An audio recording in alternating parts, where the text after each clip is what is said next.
Ողջույն հարգարժան տիկնայք եւ պարոնայք, առաջին լրատվականի եթերում Մեհրաբյան on-line-ն է, ես Ռուբեն Մեհրաբյանն եմ։ Բաց մամուլից հայտնի դարձավ եւ այդ մասին էլ հենց Միացյալ Նահանգների նախագահ Դոնալդ Թրամփը հայտնեց, որ փետրվարի 6-ից 13-ն ընկած միջակայքում Հայաստան եւ Ադրբեջան կայցելի Միացյալ Նահանգների փոխնախագահ Ջեյմս Դեվիդ Վենսը, JD Վենսը։ Այդ օրերը պայմանավորված են նրանով, որ ամսի 6-ին Միլանում ձմեռային օլիմպիադայի հանդիսավոր բացման արարողությունն է, իսկ 13-ին Մյունխենի ամենամյա անվտանգության կոնֆերանսի բացումը եւ հենց այդ օրերին է, որ JD Vance-ը լինելու է Եվրոպայում,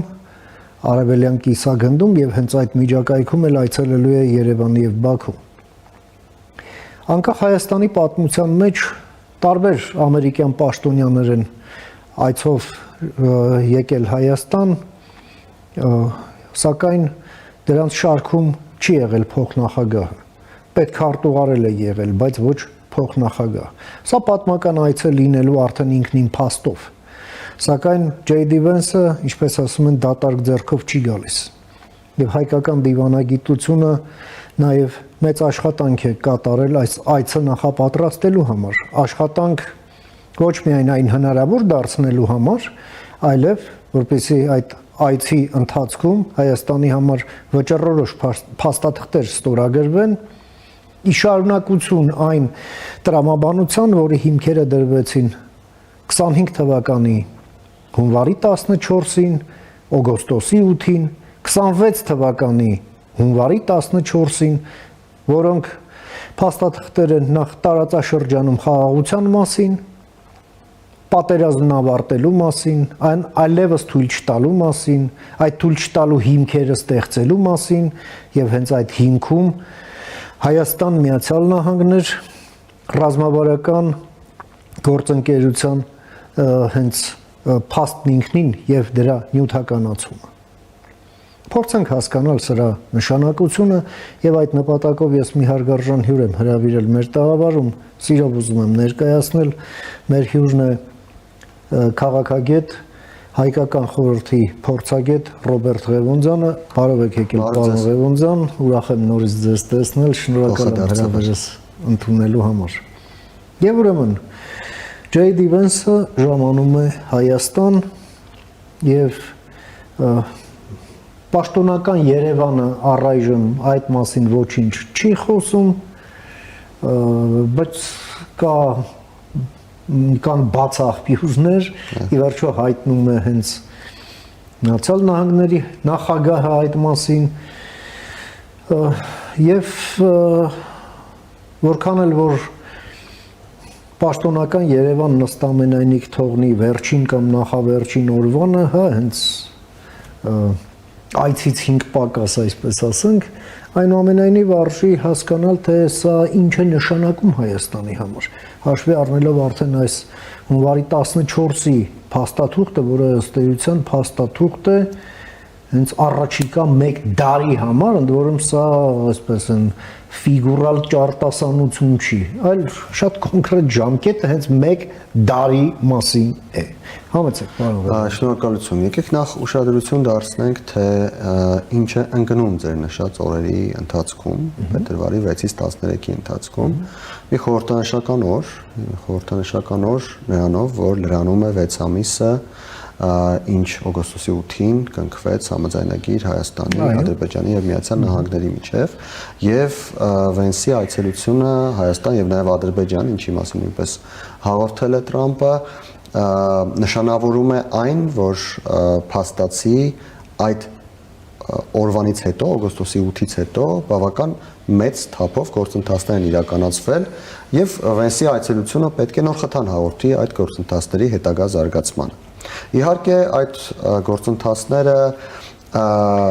ենթադրում են արդեն ֆիզիկական գործողություններ, որոնք պետք է լինեն գետնի վրա, եւ ես շատ մեծ հույսեր ունեմ, որ Վենսի այցելությունը համընկնելու է նաեւ TRIP նախագծի հիմնարկեքի հետ, հուսանք, որ Հայաստանի Հանրապետությունը, պատկան մարմինները ամեն ինչ կանեն, որպեսզի հասցնեն մինչ այդ նախապատրաստել այդ հիմնարկեքը, գոնե խորհրդանշական կերպով առաջին քարը դնել, այսպես ասենք, ինչ որ մի բան անեն, նույնիսկ եթե հետագայում անհրաժեշտ լինի այդ փոփոխություններ անել, ամեն դեպքում շինարարության այսպես մեկնարկը նշանավորում են ինչ որ մի անվանական կապսուլայի այդպիսի մի բան եթե լինի, դա շատ խորհրդանշական կլինի եւ շատ կարեւոր կլինի առաջին հերթին հոգեբանական տեսանկյունից, ասում մեծ ազդեցություն կունենա Հայաստանի Հանրապետությունում մարդկանց վրա, ովքեր անընդհատ լսում են փաստաթղթերի մասին, խոստումների մասին, հայտարարությունների մասին, անընդհատ բացահայտվում են պայմանավորվածություններ եւ այլն, բայց կոնկրետ աշխատանք գետնի վրա մարդիկ չեն տեսնում։ Մյուս կողմից այս այցելությունը շատ կարևոր է նրանով, որ Ադրբեջանի հեռուստաբանության փոփոխությունը կարծես թե մենք տեսնում ենք, որ նախանշում է, որ ինչ-որ մի կարևոր բան է շուտով տեղի ունենալու։ Տեսնում ենք, որ վերջին ժամանակներս Ադրբեջանի նախագահ այլ պաշտոնյաները խոսում են այն մասին, որ տնտեսական նախագծեր են իրականացվելու, խաղաղության դարաշրջանում են ապրում, Ոչ միայն, այլև խաղաղության դարաշրջանը արդեն նաև թևակողում է համագործակցության դարաշրջան։ Եվ Վենսի այցելությունը իմ պատկերացմամբ, այսպես ասենք, հետևելու է այս բոլոր հայտարարություններին, որպես այդ հայտարարությունների հիմքի վրա հաստատում եւ հետագայի նշանավորում։ Եվ Հայաստան եւ Ադրբեջան այցելությունը դա էլ անպայման նշենք։ Հետո շատ կարևոր է, որ Վենսի այցելությունը նաև այնպիսի մի տեղեկատվական միջավայրում է տեղի ունենում, որտեղ կան բավական լուրջ հիմքեր կարծելու, որ առաջընթաց են ունենալու հայ-թուրքական հարաբերությունների սահմանի բացման հարցում կոնկրետ։ Ես ենթադրում եմ, որ կամ այցելությունից առաջ շատ ավելի շուտ կամ պատկերացնում ենք, կամ այցելության ընթացքում այն խորհրդանշական քայլը, որի մասին Էրդողանն էր խոսում, ի վերջո տեղի կունենա, իսկ մենք շատ մեծ համոզում ունենք, համարյա թե ամբողջական համոզում ունենք, որ այդ խորհրդանշական քայլը լինելու է ինչ-որ ռեժիմով սահմանի բացումը։ 22 թվականի պայմանավորվածության հիմնարանի վրա, գուցե ոչ ամբողջական, տեսեք, գուցե լինի սահմանի բացում դիվանագիտական ազնագիր ունեցողների համար, չլինի երրորդ երկրների քաղաքացիների կամ հակառակը, բայց ինչ-որ մի բան, ինչ-որ մի առաջընթաց գուցե այդտեղ տեղի ունենա։ Ես կցանկանայի բացի այս ամենը, որ Վենսի այցելության ժամանակ նաև հայկական կողմը արծարծեր կամ գուցե ճիշտ ասած չունեմ տեղեկություն, սկզբում Երևան է գալու, հետո Բաքու, թե հակառակը, բայց եթե սկզբում Երևան է գալու, հետո է գնալու Բաքու, լավ կլիներ, որպեսզի հայկական կողմը կարողանար Վենսի միջոցով փոխանցել Ադրբեջանին այն, որ Հայաստանը ցանկանում է առևտուր անել Ադրբեջանի հետ ուղիղ։ Այսինքն սահմանի ինչ-որ մի հատվածում, իսկ ինչ-որ մի հատված, շատ լավ հատված կա, որտեղ այդ առևտուրը հնարավոր է նույնիսկ այսօր։ Դա այն հատվածն է, որտեղ սահմանազատում, սահմանագծում իրականացվել է, մենք գիտենք Տավուշի մարզի որոշակի հատվածներում։ Լավ կլիներ, որպեսզի Հայաստանը կարողանար Վենսի միջոցով հաղորդել իր այդ պատրաստակամությունը Ադրբեջանին։ Խոսքը այն մասին չէ, որ Ադրբեջանը չգիտի մեր պատրաստակամության մասին, խոսքը այն մասին է, որ եթե դա հաղորդում է Վենսը, դրա կշիռը շատ ավելի բարձր է լինում։ Հուսանք, որ այս ուղղությամբ նույնպես հնարավոր կլինի ինչ-որ առաջընթաց ունենալ, որովհետև սահմանի ուղիղ բացումը հանում է կախվածությունը Վրաստանից եւ մենք գիտենք արդեն, որ Վրաստանից որոշակի դժգոհություն է հնչում, բայց իրողությունները դրանք են, ի վերջո սահմանները բացվելու են եւ Վրաստանը իր գերակա դիրքը կորցնելու է։ Ընդհանուր առմամբ առաջին նկատառումները սրանք են։ Պարոն Ղևոնդյան, նաև էլի բաց մամուլից կամ բաց աղբյուրներից մենք իմանում ենք, որ J.D. Vance-ի այցի ժամանակ Հայաստանում ստորագրվելու են փաստաթղթեր միջուկային էներգետիկայի վերաբերյալ։ Իսկ սա նշանակում է, որ պաշտոնական Երևանը արդեն ընդունել է քաղաքական որոշում, թե ում հետ համագործակցությամբ է պատկերացնում Հայաստանում ատոմային էներգետիկայի հետագա զարգացումը, որում հենց բառացիորեն այդ տեղեկատվությունը երբ հայտնի դարձավ, դրանից մի օր առաջ էի ես հրապարակային ելույթում տարակուսեցի, թե մինչև տարվա վերջ էի ասել, տարին էլ ավարտվեց, եկավ։ Ենթադրվում է, որ տարվա վերջին այդ որոշումը ընդունվել է, ուղղակի դրա մասին նորենք մեկտեղ։ Դա մեկ, երկրորդը դա կիսահաղորդիչներն են եւ այն միկրոչիպերի արտադրությունը, որի հետ կապված եւս Միացյալ Նահանգները մեծ փաստաթղթերի փաթեթ կստորագրեն Հայաստանի հետ։ Այս ֆոնին մենք տեսնում ենք Ադրբեջանում մի ֆրուստրացիա սրա հետ կապված, որովհետև Ադրբեջանի հետ եւս նախապատրաստվում են փաստաթղթեր ռազմական համագործակցության մասին, այն ընդ որում 907 այդ ուղղումը ազատության ակտ փաստաթղթին դեռ հանված չէ, այն է բայց կասեցված է 1 տարով։ Կասեցված է եւ այդ կասեցված վիճակում ռազմական ոլորտում համագործակցության փաստաթուղթ կստորագրվի, որը վերաբերվում է զրահաբաշխումներին եւ մոտորանավակներին Կասպից ծովում, որ Ադրբեջանը կարողություն ունենա տրանսկասպյան կոմունիկացիաները լավագույնս վերահսկի, պարզա վտանգը որտեղից է գալիս։ Անվտանգություն Ռուսաստան։ Եվ ադրբեջանցիների մոտ ֆրուստրացիա կա, որ ահա հայերի հետ էլ միջուկային էներգետիկա, էլ չիպեր, իսկ դա նշանակում է կադրերի նախապատրաստում եւ այլն, հենց այդ ռեակտորն էլ սարքեցին, մենք այդ զրահաբաճկոնները կհակնենք, կնստենք այդ մեր կատերները եւ կքշենք մինչեւ Թուրքմենստան ու էլ հետ չեն գա։ Սենց բաներ են խոսում։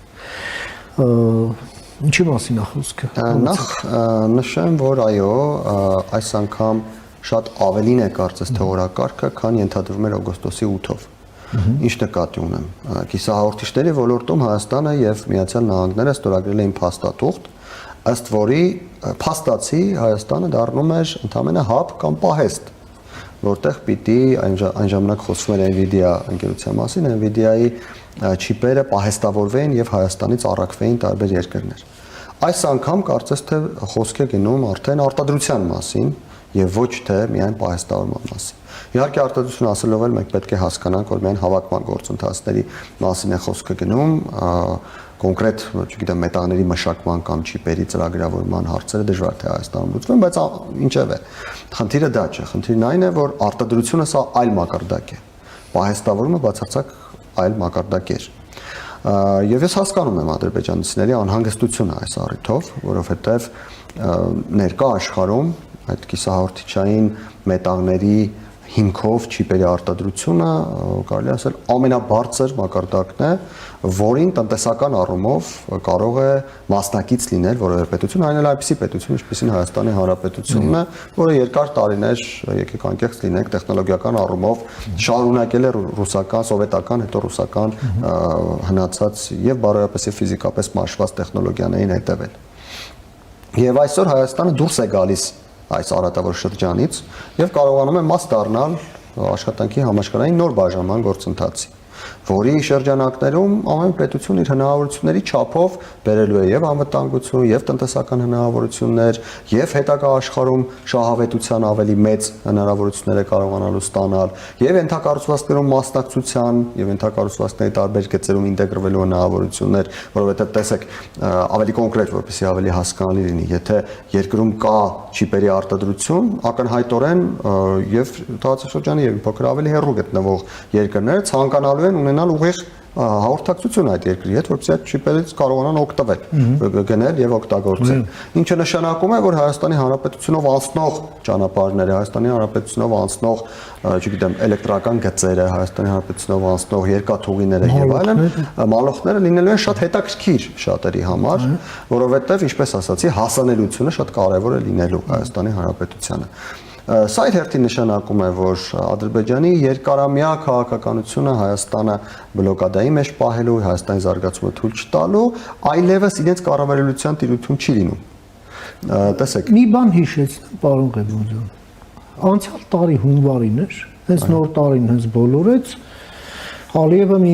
ռազմատենչ մի ելույթ ունեցավ, Հայաստանը ֆաշիստական պետություն է, մեր բռունցքը մնում է երկաթյա եւ այլն եւ այդպես շարունակ, Զանգեզուրի Միջանցք,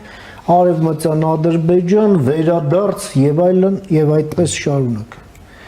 Հիմա տեսնում ենք եկեք հիշենք նախորդ տարվա հունվարին ինչպիսին էին Ադրբեջանի սպասելիքները Տրամպից եւ ինչ իրականում ստացվեց։ Բացարձակապես այլ Տրամպ, բացարձակապես այլ իրականություն։ Ես օրինակ ընդունում եմ այլ առաջնահերթություն։ Ես ընդունում եմ, որ ես սխալվել եմ։ Ես կարծում եմ, որ Տրամպը կվերադառնա մեկուսացման քաղաքականությանը, որը նա տանում էր իր առաջին 4 տարիների ընթացքում, բայց ոչ, Տրամպը իր երկրորդ նախագահության ընթացքում Միացյալ Նահանգների հեգեմոնիայի քաղաքականություն է վարում։ Ինչը բացարձակապես փոխում է ոչ միայն բոլոր այլ խաղացողների խաղակարտերը, այլև բացարձակապես փոխում է պետությունների հնարավորությունների դաշտը։ Հայաստանի Հանրապետությունը առաջին նախագահության Տրամպի ժամանակաշրջանում այն հնարավորությունները, որոնք ուներ հիմա, դրանց 10%-ը հազիվ թե ունենար։ Այսօրվա Տրամպի նախագահության ժամանակաշրջանում Հայաստանի Հանրապետությունը շատ ավելին է կարողացել բերել։ Իհարկե, այստեղ եկեք չնսեմացնենք Հայաստանի Հանրապետության իշխանությունների դերը, նրանք բավական շատ աշխատանք կատարել են այդ ուղղությամբ, բայց միևնույն է, այս աշխատանքը բավարար չէր լինի, եթե Տրամպը լիներ այն Տրամպը, որը կար առաջին նախագահության ժամանակաշրջանում։ Եվ ես կարծում եմ,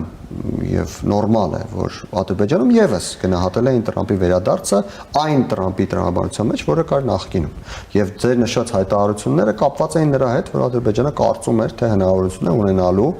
ինքնուրույն որոշումներ կայացնել մեր տարածաշրջանում կամ այդ որոշումները համաձայնեցնել Մոսկվայի եւ Անկարայի հետ։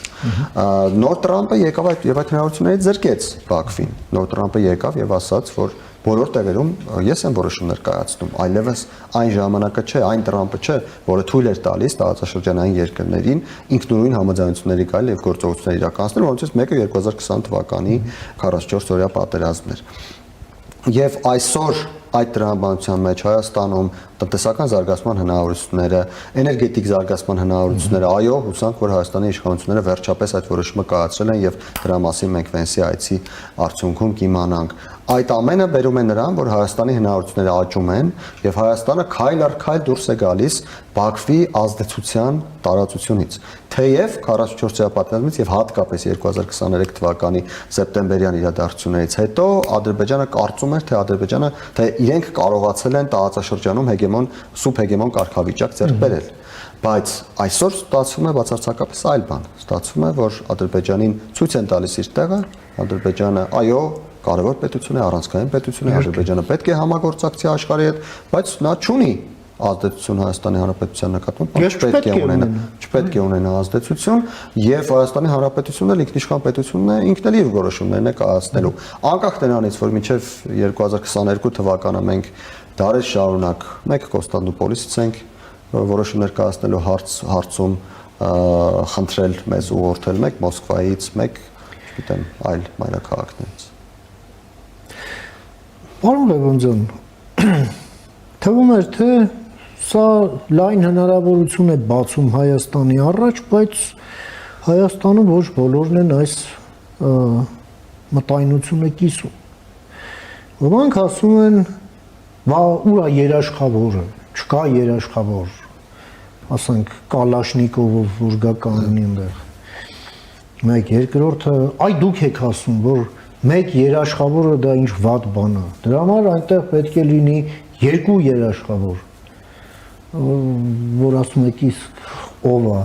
Դե Չինաստանը չի, Ռուսաստանը դե չենք ասի, բայց շուտով ամեն ինչ արդեն սա մի կողմից։ Մյուսն էլ ասում են, մեր օրակարգը միայն հայկական է, մկների ժողովի նման, բա որ Իրանը գա մեզ վրա։ Ոնց կարելի է ամերիկացիներին բերել Իրանի սահման։ Մեզ Իրանով են վախացնում, մինչդեռ Իրանը ինքն իրենով մեզ չի վախեցնում, ասում է իմ դեմ չի, դրանց ճանապարհը անցնում է էլ կուկտը։ Համեցեք։ Նախ այն ինչ նրանք ասում են, ես դրա մասին խոսեցի։ Հարցնել սրան նրան, թե ինչ անենք։ Եվ դա, այսպես ասեմ, էլի նորություն չի, միայն այդ մարդկանց մոտ չի, նույնիսկ շատերը Հայաստանում նույնիսկ այն մարդիկ, ովքեր այսօր իշխանության են, դրա միջով անցել են։ Ինչ էր դա, վերցնել հեռախոսը, զանգահարել ինչ որտեղ եւ հարցնել այս իրավիճակում ինչ անենք։ Եկեք հիշենք, որ պատերազմի ժամանակ եթե վերցնեին, այդպես էլ է։ Եկեք հիշենք, պատերազմի ժամանակ անձամբ ինձ հանդիպել է մարտի դաշտում, երբ բարձրագույն հրամանատարության ներկայացուցիչները հայտարարում էին, թե տեսնեք ռուսները ինչ կանեն։ Այսինքն չկար հավատ, չկար կարծիք, որ մենք պատերազմի դաշտում ինչ-որ բան կարող ենք անել։ Մենք սուբյեկտ չենք։ Մենք այստեղ կանգնած ենք։ Մենք ասենք կրակեք, ասեն մի կրակեք, չենք կրակի, միջև ռուսները մի բան կանեն։ Այդ տրամաբանությունը այսպեսին էր։ Եվ դա կա նաև այլ մակարդակներում, եկեք հիշենք, որ անձամբ վարչապետն էր ասում, որ դատավորները սպասում էին զանգի, որ որոշում կայացնեն։ Ամենահասարակ որոշումները երկու մարդ վիճել են իրենց տարածքի պատկանության վերաբերյալ, դատավորները սպասում են, որ զանգեն իրենց ասեն, թե ինչ որոշը։ Այսինքն սա հավանաբար ազգային, այդպես ենթագիտակցության մեջ նստած ինչ-որ մի բան է եղել, որից մենք փորձում ենք քայլ առ քայլ տեսնել։ Մենք փորձում ենք ինքնուրույն որոշումներ կայացնել եւ փորձում ենք այնպես անել, որ որևէ մայրաքաղաք չսպասի, որ մենք իրենցից հարցնելու ենք, թե ինչ անենք։ Դա հնարավոր չի ախր բոլորին գոհացնել։ Այդպես ֆորմուլա չկա։ Չէ, տեսեք, երբ որ դուք ասում եք հնարավոր չի բոլորին գոհացնել, այդ դեպքում ձեր եւ իմ ընդդիմախոսները ասում են, դե ուրեմն եկեք գոհացնենք մեկին եւ նրանից էլ սպասենք երաշխիքներ։ Այնինչ դուք եք ասում։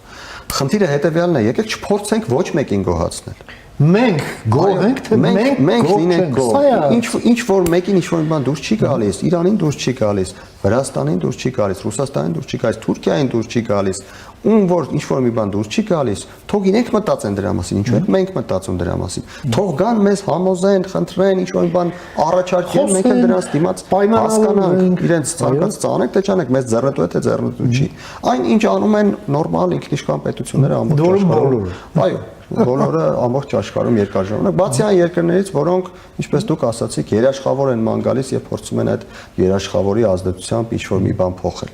Ինչ վերաբերում է նրան, որ Ռուսաստանը հիմա կվերջացնի եւ այլն եւ կվերադառնա եւ այսպիսի բաներ, ես նշեմ մի կարեւոր բան։ Մենք պետք է կարողանանք այնքան լրացնել այդ Ռուսաստանի բացակայ տեղը, ես չեմ նշում Միացյալ Նահանգներով, Չինաստանով կամ ինչ-որ մեկով։ Մենք մեր ինքնիշխանությամբ այնքան լրացնել, որ Ռուսաստանը գալու տեղ չունենա։ Եթե մենք դա անենք, Ռուսաստանը վերջացած լինի Ուկրաինայի այդ իր արգածախնդրությունը, վերջացած չլինի, Ռուսաստանը ուժեղ լինի, թույլ լինի, ինչպիսին ուզում է լինի, Ռուսաստանը գալու տեղ չունենա։ Ես չեմ նշում, որ Ռուսաստանը գնում է եւ չի գալիս։ Ես նշում եմ, որ Ռուսաստանը այն ազդեցությունը, որը ուներ նախկինում եւ որի պատճառով Հայաստանի Հանրապետությունը ինքնիշխան չէր, այլևս այդ ազդեցության մակարդակին հասնել չի կարողանա։ Նորից նշեմ, եթե մենք կարողանանք այդ տարածությունը լցնել մեր ինքնիշխանությամբ։ Իսկ դրա համար անհրաժեշտ են ինքնիշխան որոշումներ, ինչպես օրինակ ինքնուրույն որոշել, թե ում հետ կառուցել ատոմային կայան։ Գուցե վաղը մյուս օրը մենք կարողանանք բացի այդ մոդուլային ատոմակայանը կառուցել մեկ այլ ատոմակայան մեր ռուս գործընկերների հետ կամ չինացի գործընկերների հետ կամ կորեացի գործընկերների հետ։ Ինչ խնդիր կա, ինչքան ավելի շատ ունենանք, այնքան ավելի դիվերսիֆիկացիան մեծ կլինի եւ այդ դիվերսիֆիկացման արդյունքում կարողանանք ավելի շատ բան առաջարկել ամբողջ աշխարհին։ Եվ պարոն Ղևոնդյան, այն ամենը ինչ մենք ձեզ հետ միասին քննարկում ենք, սա տեղի ունենում նախընտրական համատեքստում, ուզենք թե չուզենք։ Դա օբյեկտիվ իրականություն է, որում մենք ապրում ենք եւ տեսնում ենք մարդիկ ինչեր են խոսում ներքին հարցերից, արտաքին հարցերից, պոպուլիզմի գերդոզավորում, որում այդ պոպուլիզմը ոչ թե համեմունք է ուտելիքի վրա, այլ գալիս է ոնց որ հավակնելու ինքը դառնալ ուտելիք ու դառնում է մի ահավոր մի բան, ոչ ուտելու, հա, որում այդ զբաղվողներն էլ բացարձակապես չեն կարմրում իրենց ասածից եւ այլն։ Դուք այս համատեքստում սպառնալիքներ տեսնում եք այս process-ին եւ եթե այո, ապա որն է այդ սպառնալիքների հաղթահարման, չեզոքացման ուղղությունը, տարբերակը, ով ինչ անելիք ունի այստեղ։ Գլխավոր սպառնալիքն այն է, որ Հայաստանի Հանրապետությունում կարող է ձևավորվել այնպիսի իրավիճակ, որի դեպքում Հայաստանի Հանրապետության ժողովուրդը չի կարողանա ընտրություն կատարել այնպես, ինչպես ինքը ցանկանում է։ Երբ դա կարող է լինել։ Դա կարող է լինել այն դեպքում, եթե Հայաստանի իրավապահ համակարգը չաշխատի այնպես, ինչպես պետք է աշխատի։ Օրինակ, մարդիկ կարողանան գումար բաժանել եւ դրանով ձայներ գնել։ Դա կարող է լինել այն դեպքում, եթե Հայաստանի վերահսկողական գործառույթ ունեցող պատկան մարմինները չկարողանան վերահսկել օրինակ մեդիայում ատելության խոսքի տարածման գործընթացը, չկարողանան կանխել այդ գործընթացը եւ հնարավոր լինի մեդիայում ատելության խոսք տարածել, բռնության կոչեր տարածել եւ այլն։ Դա կարող է լինել այն դեպքում, երբ Հայաստանի Հանրապետությունում մարդիկ իրենց անվտանգ չզգան, պաշտպանված չզգան, նրա հետևանքով, որ նրանց հոգեբանորեն նրանց նկատմամբ ճնշում կգործադրվի, մենք գիտենք կոնկրետ որ կենտրոնից, այն կենտրոններից, որոնք ֆինանսավորվում են Ռուսաստանի կողմից։ Արդեն հայտարարվել է 165 միլիոն դոլար Հայաստանում ներդնելու մասին Ռուսաստանի կողմից, բայց ես կարծում եմ դա վերջնական գումարը չէ, շատ ավելի Ռուսաստանը կփորձի ներդնել, որպեսզի Հայաստանի Հանրապետությունում կարողանա իրավիճակը փոխել, կարողանա այն մարդկանց, ովքեր ցանկանում են ժողովրդավարական զարգացում, այնպես անել, որ դուրս չգան տնից եւ չգնան ընտրատեղամասեր։ Այն մարդկանց, ովքեր ցանկանում են Ռուսաստանը, Հայաստանում գա ինչ-որ SVO-ներ արի, ինչպես Սոլովյովներ ասում, Հայաստանում մի քանի հազար հոգի զոհվեն, ոչինչ, դրա փոխարեն իրենք կդառնան Ռուսաստանի քաղաքացի եւ իրենց ղեկավարը կլինի իրենց պաշտելի Պուտինը, այդ մարդկանց հանի տնից եւ տանի ընտրատեղամասեր։ Այսինքն իրականացնի այնպիսի գործողություններ, որոնք չեն համընկնում Հայաստանի Հանրապետության ժողովրդի մեծ մասի ցանկություններին։ Ինչպես արդեն իմ խոսքի մեջ ասացի, դրա կանխման միակ ձևն այն է, որ այն մարմինները, որոնք կոչված են այդ գործառույթները իրականացնել, իրենց բարդության վրա մնան, աշխատեն, իրավապահ համակարգը աշխատի, բացահայտի, կանխի գումար բաժանելը կամ մարդկանց ահաբեկելը կամ նմանատիպ դրսևորումները։ Մեդիա վերահսկողները վերահսկեն մեդիան, մարդկանց նկատմամբ հոգեբանական ճնշում գործադրողներին ժամանակին բացահայտեն եւ կարողանան դրա դեմն առնել։ Այսինքն Հայաստանի պետական համակարգը շատ մեծ ծավալի աշխատանք ունի իրականացնելու առաջիկա 4-5 ամիսների ընթացքում եւ իհարկե այստեղ ռեսուրսների անբավարարություն կա, ինչը անհրաժեշտ է լրացնել այդ թվում Եվրամիությունից Հայաստանի Հանրապետությանը տրամադրվող օգնության միջոցով։ Նաև երբ մեզ էլ խոստանում են կառավարման մի ձև, որը ընդհանրապես Հայաստանի սահմանադրությամբ նախատեսված չէ, մեկը որ իրավունք չունի որևէ պաշտոն զբաղեցնելու, պետք է ինչ-որ նենց գերագույն առաջնորդի դերում լինի, գաղափարական առաջնորդի, թե մոտավորապես մեր հարևան երկրի նմանությամբ այաթոլլան դառնա, այաթոլլա կամ մագդու, մենք ունենանք ընտրված ղեկավարներ, բայց ընտրված ղեկավարները լինեն խամաճիկներ, որոնք նույնիսկ գումար չեն ստանալու դրա դիմաց, ինչպես հայտարարում են հավանաբար կամ Ռուսաստանից ինչ-որ մեկին են բերելու ծրի աշխատեցնեն եւ գումար չտան, հետո էլ հետ ուղարկեն 10 տարի հետո իրենց ասելով, կամ էլ ինչ-որ մեկին Հայաստանի Հանրապետության օրենքները խախտելով աշխատավարձից զրկելու են եւ նորից աշխատացնեն, գումար չվճարեն։ Եթե դա է իրենց պատկերացրած Հայաստանը, հավատացնում եմ, որ Հայաստանի Հանրապետության ժողովրդի ճնշող մեծամասնությունը չի ցանկանում նման Հայաստանի Հանրապետություն եւ նրան մենք ականատես կլինենք ամիսներ անց։ Շատ շնորհակալ եմ, պարոն Ղևոնդյան, ձեր այս կարևոր դիտարկումները եւ գնահատականները մեր հեռուստադիտողին ներկայացնելու եւ ձեր ժամանակից մեր եթերին հատկացնելու համար։ Ես եմ շնորհակալ։ Հետևենք դեպքերի ընթացքին, այդ թվում նաեւ ձեր օգնությամբ։ Մինչ նոր հանդիպում, ամենին բարիք։ Մենք զրուցեցինք մեր գործընկեր, քաղաքագետ, հայկական խորհրդի փորձագետ Ռոբերտ Ղևոնդյանի հետ, լսեցինք իր դիտարկումները կապված հայ-ամերիկյան հարաբերություններում նոր զարգացումների հետ, J.D. Vance-ի Հայաստան եւ Ադրբեջան կատարելիք այցի շուրջ այս ընկալումների եւ խոսակցությունների հետ, նաեւ քննարկեցինք մեր նախընտրական, այսպես մթնոլորտը այս հարցերի համատեքստում։ Կարճ ժամանակ անց կվերադառնանք, մնացեք առաջին լրատվականի հետ։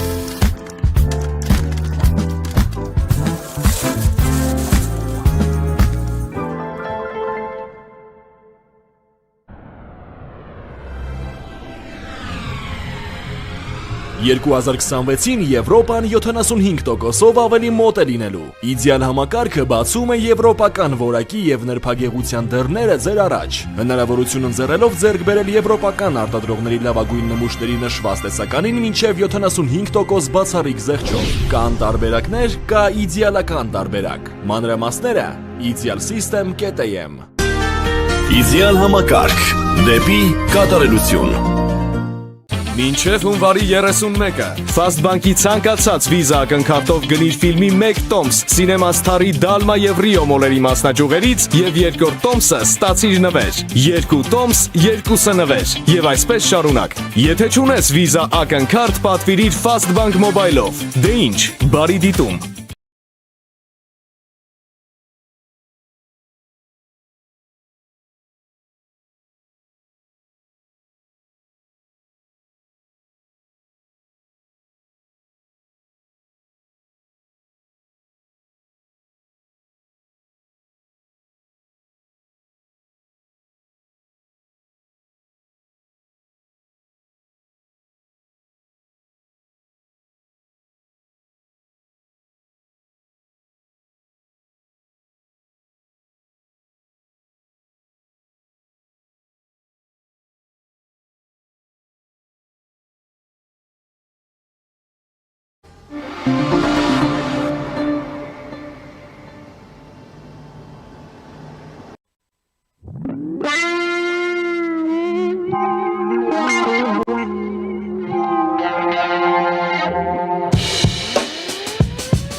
Շարունակում ենք մեր թողարկումը, առաջին լրատվականի եթերում կրկին Մեհրաբյան on-line-ն է, ես Ռուբեն Մեհրաբյանն եմ։ Հայ-ամերիկյան հարաբերությունների ներկայիս փուլը, որը մեկնարկեց ռազմավարական գործընկերության մասին խարտիայի ստորագրումով, անցյալ տարվա հունվարի 14-ին, այնուհետև անցավ օգոստոսի 8-ի համաձայնությունների փուլ, դրան հաջորդեց արդեն այս տարվա հունվարի 14-ի համաձայնությունները եւ ահա առջևում, ինչպես Միացյալ Նահանգների նախագահ Թրամփն է հայտնում, Հայաստան է այցելելու J.D. Vance-ը, փոխնախագահը Միացյալ Նահանգների, ընդ որում փաթեթներ են ստորագրվելու հայ-ամերիկյան հարաբերությունների խորացման վերաբերյալ արդեն առանձին ոլորտներում։ Այս ընթացքում սակայն մի շատ կարևոր այսպես զարգացում եւս տեղի ունեցավ զուգահեռաբար։ Դա Ադրբեջանի քաղաքական վարքի եւ հռետորաբանության շեշտակի փոփոխությունն էր, որը ասենք մի տարի առաջ թվում էր անհավանական։ Հենց մի տարուց քիչ ավել ժամանակ է մեզ բաժանում այն օրից, երբ Ալիևը նոր տարին նոր էր բոլորել, մի ծավալուն ճառով հանդես եկավ, Հայաստանն անվանեցել ֆաշիստական պետություն, որ իր բռունցքը երկաթյա է, Զանգեզուրի միջանցք, ադրբեջանցիների վերադարձ հայրենիք եւ այլն եւ այդպես շարունակ։ Անցնում է 1 տարի, Դավոսում Ալիևը խոսում է ոչ միայն այն մասին, որ այլևս խաղաղությունը փակել ենք պատերազմի էջը, այլև որ Հայաստանը եւ Ադրբեջանը թևակողել են համագործակցության փուլ։ Մենք այսօր ականատես ենք մի իրադարձության, երբ հայկական եւ ադրբեջանական պատվիրակությունները համատեղ շրջայց են կատարում, ասենք երասխսադարակ այդ երկաթուղային անցման գոտում խոսում են այդ հատվածի անցանելիության մասին երկաթուղաշինարարական հատուկ տեխնիկայի համար։ Սա իհարկե մի խելահեղ տրանսֆորմացիա է, որը կրկնեմ դեռ 1 տարի առաջ թվում էր անհավանական։ Փորձենք հասկանալ այս գործընթացը, նաև հասկանալ, թե այս միտումը մեզ ուր է տանում եւ ինչ ակնկալենք առաջիկայում եւ որն են ըստ այդմ նաև մեր անելիքները։ Եվ այդ նպատակով ես մի հարգարժան հյուր եմ հրավիրել մեր տաղավարում, սիրով ուզում եմ ներկայացնել, մեր հյուրն է Հայաստանի ազգային ժողովի падգամավոր, քաղաքացիական պայմանագիր խմբակցության անդամ Լիլի Մինասյանը, բարև ձեզ Տիկին Մինասյան, ուրախ եմ նորից ձեզ տեսնել, շնորհակալ եմ, որ ընդունեցիք հրավերս։ Եվ ուրեմն մենք ունենք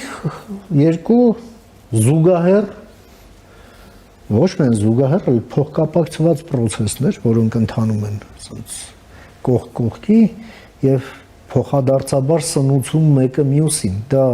հայ-ամերիկյան համագործակցության այսպես պատմականորեն աննախադեպ խորացումն է եւ հայ-ադրբեջանական այս կոնֆլիկտի հաղթահարումը, որ մեկ տարվա մեջ ոնց որ նախաբանում մատնացույց արեցի, թե ինչ տրանսֆորմացիայի հետ մենք գործ ունենք։ Ձեր գնահատական համեցեք։ Ես կարծում եմ, որ սա մեկ նախադասությամբ կարելի է մեկնաբանել խաղաղության արգասիքներն ենք վայելում։ Իհարկե շատ մեծ է դերը Ամերիկայի Միացյալ Նահանգների թե նախագահի, թե ամբողջ վարչակազմի այս փուլում թե խաղաղության ամրապնդման, թե հետագայում դրա տնտեսական նախագծերի իմպլեմենտացման գործում, բայց նաև եկեք չմոռանանք, որ այս process-ը սկսել ենք դեռևս պատերազմից հետո անմիջապես, բայց բավականին մեծ խնդիրներով ու իհարկե ձեր մատնանշածը ես կուզեի քաղաքացիներ դեռ մտաբերեին այս տարիների ընթացքում ոնց է տրանսֆորմացվել թե հասարակության տրամադրությունները, վախերը, թե քաղաքական իշխանության։ Ես վերջերս եմ նկատել, որ մենք հաճախ ենք խոսում խաղաղությունից, քաղաքացին ունի թերևս օբյեկտիվորեն կազմավորված կասկած այս process-ի նկատմամբ, բայց մենք ներսում ենք, մենք տեսնում ենք իրավիճակը ոնց է զարգանում, մենք տեսնում ենք այդ փոխշահերը, շահավետ գործարքները, դրա արդյունքները ինչպես կարելի է իմպլեմենտացնել եւ հասկանում ենք, որ դա այլևս անքննելի է եւ շարունակաբար ավելի ու ավելի շատ նորություններ ենք լսելու համագործակցության Հայաստանի Հանրապետության եւ Ադրբեջանի միջեւ, բայց քաղաքացու մոտ դեռևս այդ կասկածն ու վախը մնում է, որտեղ ինքը process-ներից ավելի հերո է կանգնած, այսպես ասած։ Բայց ես կարծում եմ, որ հողի վրա հենց TRIP-ի նախագծի իրականացման process-ում արդեն մենք կտեսնենք դրա իրական արդյունքները եւ քաղաքացին էլ կտեսնի, որ դա շոշափելի է, ոչ թե խոսքեր են։ Այս մակարդակում նաև Ամերիկայի Միացյալ Նահանգների դերը շեշտելու համար առաջարկը Ամերիկայի Միացյալ Նահանգների շատ պրագմատիկ է ու հիմնականում գործել է հնարավոր բոլոր կոնֆլիկտները լուծելու ժամանակ այս տարիների ընթացքում, երբ որ նայում ենք շատ եմ բերում այդ օրինակը Եվրոպական միությունը ինչպես է ստեղծվել այդ կոնֆլիկտային տարածաշրջանում տնտեսությունների փոխպատ մեր դեպքում կոմունիկացիա։ Այո, տնտեսությունների փոխկապակցման արդյունքում եւ այս պարագայում էլ երբ տեսնում ես, որ համագործակցելը տնտեսապես ավելի փոխշահավետ է, քան պատերազմելը, ֆինանսապես ավելի շատ փող պետք է քո պետության վրա նստի պատերազմ անելը, քան թե տնտեսապես համագործակցելը, դու ավելի քեզ ձեռնտու է եւ քո պետությանը եւ նաեւ հասարակությանը որպեսզի դու կարողանաս այդ կապուղիները ավելի ճիշտ օգտագործել։ Ու նաև այդտեղ այդ հասարակության վախերին անդրադառնալով նորից կուզեմ ասել, որ մենք մեկ տարի առաջ, նաև այս խոսույցները, որ մատնանշեցիք նախաբանի մեջ, մենք ավելի շատ ազգային ժողովում նաև քննարկում էինք այդ պատերազմը երբ է սկսվելու, ապրիլին, մայիսին, թե 1-2 օրվա ընթացքում։ Ու ամբողջ մեդիա դաշտը ողողված էր տենց գուժակներով, ընդդիմությունը ամեն օր անդոնից ասում էր դուք հասարակությանը թմրեցնում եք, բայց չեք ասում, որ հեսա գալու են, գրավելու են եւ այլն եւ այլն։ Մենք գլուխներս կախ տեխնոջան աշխատում էինք, մենք գիտեինք, որ միակ ուղին խաղաղություն գնալու դա համագործակցության եւ շահերի բախման կետեր գտնելն է։ Այս պարագայում շատ ենք մեղադրվել բազմաթիվ հանդիպումների համար, եթե կհիշեք, անգամ Թուրքիայի նախագահի հետ նկարը մինչև այժմ պտտում են ասելով, որ ոնց կարող էր Փաշինյանը Թուրքիայի նախագահի հետ հանդիպման ընթացքում նրա գիրքը բռնել կամ չգիտեմ, Ալիևի հետ ամեն հանդիպումը, ամեն մի խոսքը, ամեն մի հայացք քննադատվում էր հասարակության կողմից, բայց ես ուզում եմ շեշտել, որ կառավարությունը եւ իշխանությունը հենց դրանով է պատասխանատվությունը իր վրա վերցնում, որ անձնական էմոցիաների դաշտ չպետք է մտնենք, մենք պետության ապագայի հետ գործ ունենք, իսկ հիմա մենք պետության ապագան տեսնում ենք արդեն խաղաղ համակերպություն ունենալու մեջ։ Ոստեղ ոչ մեկ չէր խոսում թե այն ժամանակ, թե հիմա, որ միանգամից բոլոր ցավերն ու դարդերը մոռանալու ենք ու բոլոր վերքերը անցնելու են կամ այլևս չենք զգալու այն ինչ որ զգում ենք, բայց քաղաքականությունը էմոցիայի եւ զգալու մասին չէ, քաղաքականությունը չոր հաշվարկ եւ պրագմատիկ հաշվարկի մասին է, որպեսզի պետությունը ապրի խաղաղ, այսինքն ընդհանուր խաղաղության մասին խոսեն եւ նաեւ Ամերիկայի Միացյալ Նահանգների դերակատարումը այստեղ հսկայական է, որովհետեւ Ամերիկայի Միացյալ Նահանգները, ինչպես շեշտեցի, բիզնես տրամաբանության մեջ է լուծում կոնֆլիկտները եւ այդ բիզնես տրամաբանությունը աշխատում է, որտեղ տեսնում ենք, որ այլ երկրներում նույնպես այդ գործընթացները գնում են առաջ, որ եթե տեսնում ենք, որ երկու պետություններն էլ ինչ որ շահ ունեն այդ ամեն ինչից։ Կարծում եմ, որ այդ կասկածամտությունը, թե հավատությունը, թե թրիփի նկատմամբ, թե մնացած որ շեշտեցիք համագործակցության ոլորտները դրանց նկատմամբ կփարատվի, երբ ժողովուրդը տեսնի հողի վրա իրականություն դարձած պրոյեկտներ եւ այդ պրոյեկտները շատ շուտով ավելի շատ են լինելու։ Տիկին Մինասյան, հունվարի 14-ին, երբ Արարատ Միրզոյանն այցելեց Վաշինգտոն եւ Մարկո Ռուբիոյի հետ ստորագրեցին մի նոր շրջանակային փաստաթուղթ տրիփի հետ կապված, այստեղ էականն այն էր, որ սա ըստ էության պայմանավորվածություն է առաջիկա 100-ամյակի համար։ Ընդ որում սա ոչ թե այտենց ռետորական հնարք է, հա, այն գերագնահատելու համար, այլ խոսքը ուղիղ հենց գրած է, թե ինչքան ժամանակվա համար է այս պայմանավորվածությունը ձեռք բերվում։ Եվ թվում էր, թե նման հնարավորությունը ունենալով Հայաստանը ոնց որ պետք է ուղղակի իր ողջ ինտելեկտը, կամքը, չգիտեմ, ունակությունները մոբիլիզացնի այս ամենն իրականություն դարձնելու համար, բայց մենք ներսում ունենք, այսպես ասենք, բավականին խայտաբղետ ընկալումներ, հա, ընդհանուր ինչու՞ն բաուրա երաշխավորը։ Լավ, երաշխավոր կա, բայց մեկը քիչ է, պետք է մի հատ էլ լինի։ Բայց ձեռի հետ էլ համել հապկը հեսա իր կարողությունները նորից դրսևորի, դրա համար պետք է ունենալ ուժեղ առաջնորդ եւ այլն։ Ոմանք էլ մենք միայն հայկական օրակարգ ենք առաջ տանում, ոչ մեկին դեմ չենք, կողմ չենք, չի կարելի բերել ամերիկացիներին Իրանի սահման, բա որ Իրանը գա մեզ վրա եւ այլն։ Ու սենց լուրջ էլի։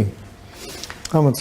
ինչ անենք սրա հետ։ Քաղաքական մանկամտություն է, ես արդեն որերորդ անգամ եմ կրկնում, մեծ նորմալ ընդդիմություն է հարկավոր, մեծ նորմալ քաղաքական միտք է հարկավոր։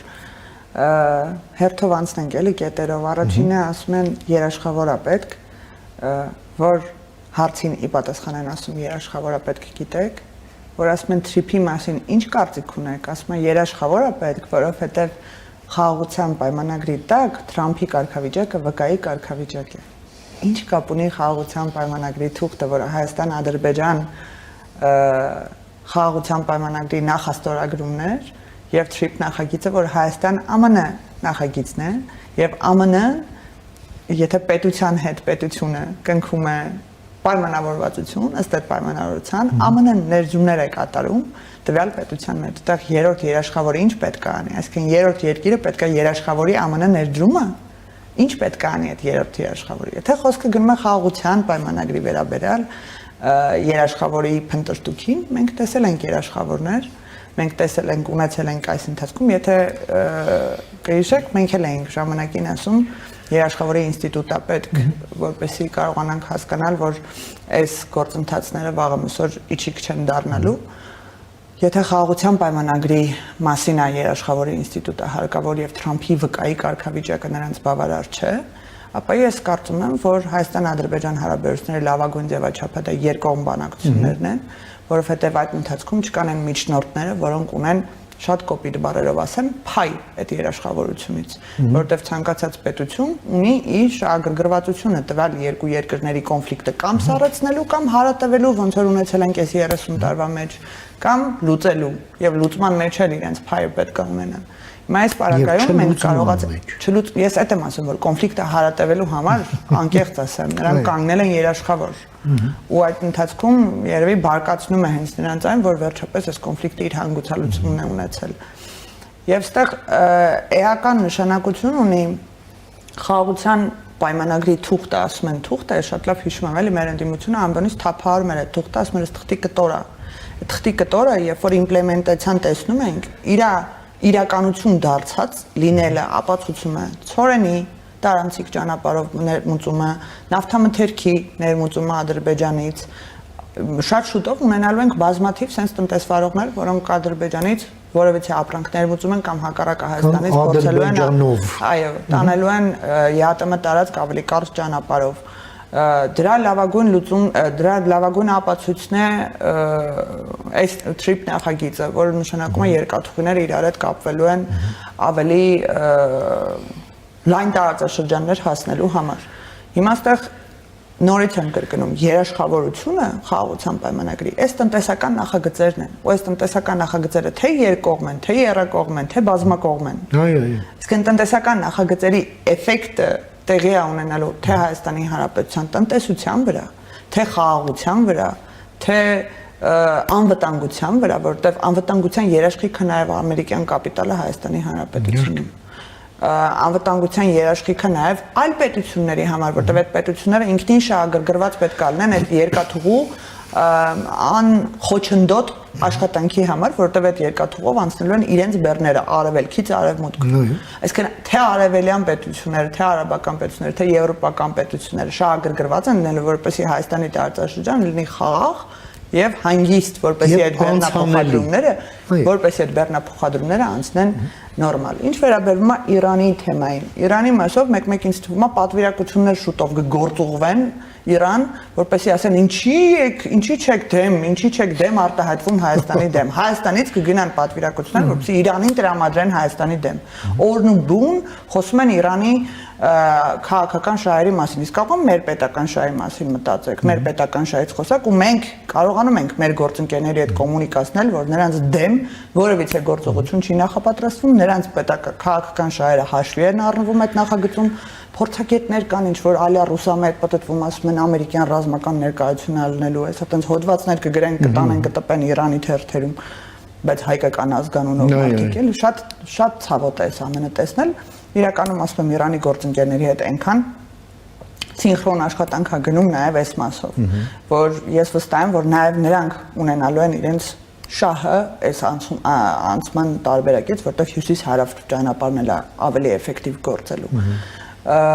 Ինչ վերաբերում է ուժեղ առաջնորդներին, ժողովուրդ այդ թեզը ալա դիկտատորական պետություններում է, էլի շատ ուտվում եւ մեր ժողովրդի կողմից դժվար ընկալելի լինի, որովհետև այդ ուժեղ առաջնորդը վաղը մյուսօր կարա չլինի, իսկ պետությունը ինչ պետք է անի։ Դու պետք է ունենաս ուժեղ ինստիտուտներ, դու պետք է ունենաս կայացած ինստիտուտներ, որպեսզի առաջնորդից կախված չլինի քո պետության զարգացումը։ Ինչ նշանակում ուժեղ առաջնորդը կարանենց բանակցի, որ մենք ՀԱՊԿ-ի հետ հարաբերություններում մեր հարցերին ունենանք պատասխաններ։ Այդ ինչ թեզ է, այսինքն Ռուսաստանի Դաշնությունը պետք է ամեն ինչ մի կողմ դնի, իր քաղաքական շահերը մի կողմ դնի, տաճի ասի, վայ դիմացած տենց ուժեղ կազմվածքով մարդ անստած հանկարծ վախեցա, պետք է մի քիչ ավելի տենց հաստատուն կերպով հաստատեմ Հայաստանի Հանրապետության տարածքային ամբողջականությունը, դա է տրամաբանությունը, կամ ուժեղ առաջնորդից այդ հարցումների արդյունքը է իրականում տեխնոլոգիա քաղաքական։ Էստոնիայում էլ է կիրառվել, սոցիալական պետություններում կիրառվել է, որ ուժեղ ձեռք է պետք, մեծ պապայի ձեռք է պետք, որպեսզի այս պետությունը այս վիճակից դուրս բերի, բայց մենք տեսնում ենք, որ ես կարծում եմ, գիտեք, ամենամեծ ուժը մարդու մեջ դա անձնական էմոցիաները մի կողմ դնել եւ գնալ նպատակի հետևից, որի հետևից որ տեսել ենք։ Ինչքան ոտքիդ խփում են, ինչքան ներսում գլխիդ ինչ ասես բերում են, դու կարողանում ես այդ ամեն ինչը մի կողմ դնել ու գնալ նպատակիդ հետևից, նպատակը խաղաղություն բերել մեր պետությանը։ Եվ էլ ինչ թեզ ասեցիք իրենց մեկնաբանություններից։ Երկրորդ առաջնորդը էլի, ասենք Միացյալ Նահանգները։ Հա, Միացյալ Նահանգների երաշխավորությունը պետք է պահպանի այլ երկիր։ Նորից կրկնում եմ, ախր ինքը չի հասկանում, ինչ ցա խոսում, ցավը դրանում է։ Եթե ինքը գոնե կարդացածը լինի, TRIP նախագիծը, խաղաղության նախաստորագրված պայմանագիրը, գոնե կհասկանա, որ երկու տարբեր փաստաթղթերի մասին ենք խոսում։ Ես չեմ կարողանում մեկնաբանեմ անտրամաբանական կապ ստեղծել է իրար հետ։ Իսկ այդ երրորդ երկիր ներմուծելը էլի հետաքրքիր է, պարոն Մերաբյան, նկատել եք, որ այդ մարդիկ Ռուսաստանի Դաշնություն բառակապակցությունը չեն օգտագործում։ Այո։ Որովհետև գիտեն ինչ ազդեցություն ունի Ռուսաստանի Դաշնություն բառակապակցությունը հայ հասարակության վրա։ Նրանք ասում են այլ երկրների հետ հարգելի գործընկերներ, մենք բանակցում ենք եւ հասնում ենք ռազմավարական փաստաթղթեր ստորագրելուն Չինաստանի հետ, ԱՄՆ-ի հետ, բազմաթիվ այլ եվրոպական պետությունների հետ հասել ենք դրան արդեն։ Ինչ արդեն արել ենք, եկել եք ներկայացնում եք նոր հեծանիվ հորինել, այդպես չի էլի։ Ու եկել են պոպուլիստական թեզերը, չասեմ տնտեսական ծրագրերի մասով, որոնք որ ուղղակի կարելի է վերնագրել մեկ նախադասությամբ, եկեք լինենք չաղ եւ բախտավոր։ Եթե տենց բացելու կարիք լինի, ավելի լավ է, քան նիհար եւ անբախտ։ Հա։ Տիկին Մինասյան, նա այս ամենը ինչ մենք խոսում ենք, օբյեկտիվորեն խոսում ենք նախընտրական ժամանակաշրջանին բնորոշ համատեքստում։ Եվ տարբեր քաղաքական ուժեր այս հանգամանքները եւս այլ հանգամանքներ էլ գումարած էս ամենին այսպես գումարելով իրար վրա այս կամ այն կերպով դիրքավորվում են քաղաքական դաշտում ընդառաջ ընտրությունների։ Ես կուզեի տեսնել այդ դիրքավորումը, չեմ տեսնում։ Դե ամենքը իր ձևով, իր չափով, իր կարողության չափով։ Հիմա հարցը հետևյալն է. դուք տեսնում եք որևէ սպառնալիք այս նախընտրական փուլում, մինչ ունիսյան փուլում այս հարյուրամյակի պայմանավորվածություններին, որոնք կարող է լինել, որովհետև միանգամայն տրամաբանական է, որ Ռուսաստանի համար սա ուղղակի իդեալական հնարավորություն է փորձելու համար իրավիճակը ներսից բեկելու եւ իրավիճակը իր շահերի դաշտ բերելու համար եւ ուղղակի ոչ բնական կլիներ, եթե Ռուսաստանը դա չաներ։ Իդեպ մեր արտաքին հետախուզության տարեկան զեկույցում այդ ամենի մասին շատ ստրուկտուրիզացված ներկայացված է, հա։ Դուք ինչպես է գնահատում այդ սպառնալիքները եւ ինչպես է գնահատում պետության հակազդեցությունը այդ ամենին։ Համեցեք։ Առաջինը սպառնալիք ես կարծում եմ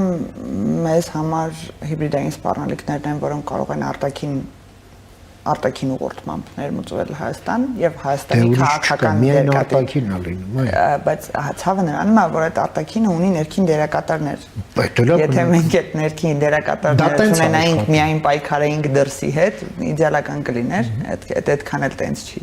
Trip-ի մասով սպառնալիքներ ես չեմ կարծում, որ կգտնվի գետ մեկ քաղաքական ուժ, որը կբարձրաձայնի, որ այդ թուղթը ճղելու է դեննետի, չի իրականացնելու, չգիտեմ, որտեղ մինչ ընտրություններ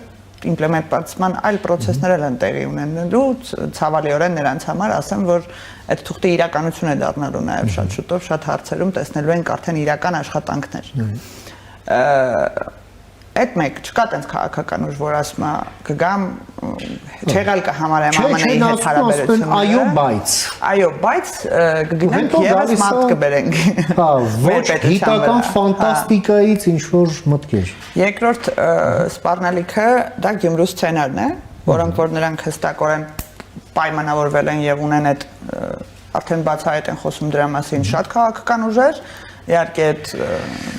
կոնկրետ մի քաղաքական ուժ խուսափում է նման պատասխան տալուց արդյոք հետ ընտրական ժամանակաշրջանում կգնա կոալիցիայի Սերժ Սարգսյանի եւ Ռոբերտ Քոչարյանի հետ, այդ հարցի պատասխանը չկա։ Հիմա քննարկել այդպես։ Որովհետեւ դա էլ է վանելու քաղաքացիներին շատ ակնհայտորեն գիտեն, բայց մենք տեսել ենք, մենք գիտենք, ախր նրանք ծնված են նույն տեղից, նույն քաղաքական շահերն են սպասարկում եւ դա Հայաստանի Հանրապետության պետական շահը չի։ Եթե այդ մարդիկ կողմեին նոյեմբերի 9-ին, եթե այդ մարդիկ ասում էին, որ Ռուսաստանի Դաշնությունն է միակ Հայաստանի Հանրապետության անվտանգային երաշխավորը, մենք պետք է վերադառնանք մեր ռազմավարական գործընկերության դաշտ, մենք պետք է մոռանանք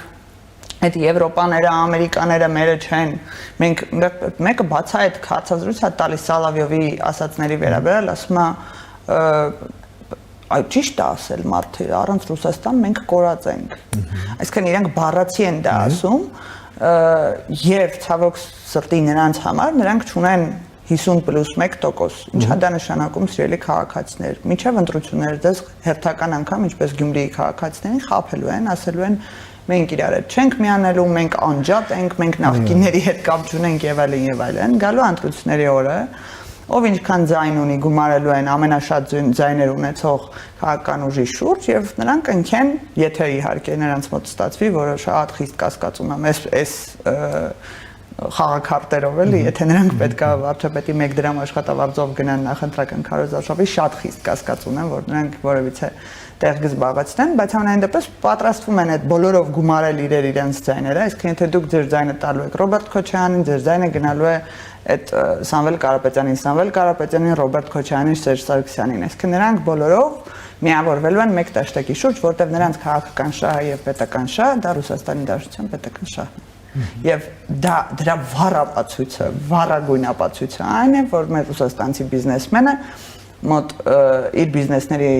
80-90%-ը գտնվում է Ռուսաստանի Դաշնությունում։ Եվ այդ էլ էր էլի հետաքրքիր մեկնաբանություն չէ, հարցազրույցի մեջ հարց են տալիս, ասում են դու կախվածություն չունեք արդյոք Ռուսաստանից, եթե ձեր բիզնեսները ամբողջությամբ ընդեղ են, նախ շեշտում է, որ ցաքուցրիվ Եվրոպաներում էլ ունեն բիզնեսներ, բայց նրանց Տաշիր գրուպում տեղեկատվությունը ասում է, որ 51 քաղաքում 45000 աշխատող ունեն եւ հիմնականում Ռուսաստանի Դաշնությունը նրանց բիզնես գործունեության վայրը։ Ասում է, չէ, չունենք, որտեվ Պարաշենկոյի օրինակ Ռոշեն գործարանը միջև օրս էլ աշխատում է եւ պատկանում է Պարաշենկոյին, չհաշվի չառնելով, որ օրինակ Ուկրաինայի եւ Ռուսաստանի Դաշնության մեջ կա բախում, ընդհանրապես 1-2 օր պահանջվեց հետաքննող լրագրողներից, որպեսզի ապացուցեն, որ տեղեկատվությունը սուտ է։ Ռուսաստանի կոնֆիսկացիա եւ Ուկրաինայի բախումների արդյունքում 2014 թվականից 15 թվականից դատական գործեր են հարուցվել, հետո 17 թվականին դադարել է գործունեությունը Ռոշեն գործարանը Ռուսաստանում, իսկ 24 թվականին ընդհանրապես պետականացվել եւ ազգայնացվել։ Ես կարծում եմ, որ մեր պետությունը չարժի գրավ դնել, որպես այս քաղաքական ուժերը իրենց բիզնեսները գրավից հանեն Ռուսաստանի Դաշնությունից։ Եվ Տիկին Մինասյան մեր այս քաղաքական տարին մենք սկսեցինք հունվարի 4-ի, 5-ի, 6-ի շատ կարևոր իրադարձություններով կապված եկեղեցու հետ, եկեղեցու օրակարգի հետ, եկեղեցու բարենորոգման օրակարգի հետ, տեղի ունեցավ մի ուշագրավ բան, որ զուգահեռաբար ընթացող մայր տաճարներում Երևանի եւ Էջմիածնի տեղի ունեցող պատարակներին ուղղակի մարդիկ իրենց ոտքերով ի ցույց դրեցին իրենց նախապատվությունները, դա կապված եւ իրենց պատկերացումները հայ առաքելական եկեղեցու ապագայի հետ, թե ինչի հետ են կապում եւ ինչի հետ չեն կապում այդ ապագան, որին հետևեց եւ մինչեւ հիմա շարունակվում է այսպես առերևույթ ինչ-որ սպասողական վիճակ։ Արչեվում էլ ինչ-որ մի անհասկանալի հավաք է նախաձեռնված Վիեննայում, Վիեննայի մերձակայքում, Ավստրիայում,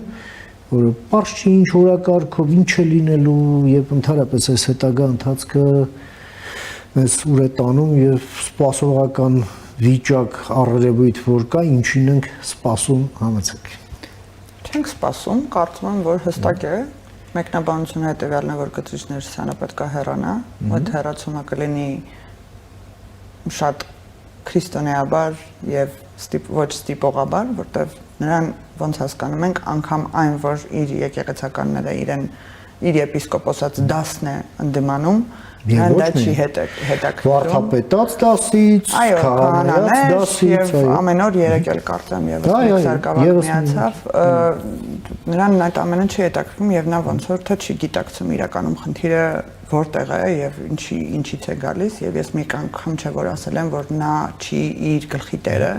եւ նրան էլ օգտագործում են քաղաքական շահերի համար եւ ոչ միայն Հայաստանից, այլ Հայաստանի Հանրապետությունից դուրս, ինչպես պարզեցինք արդեն, որ նրա եղբայրը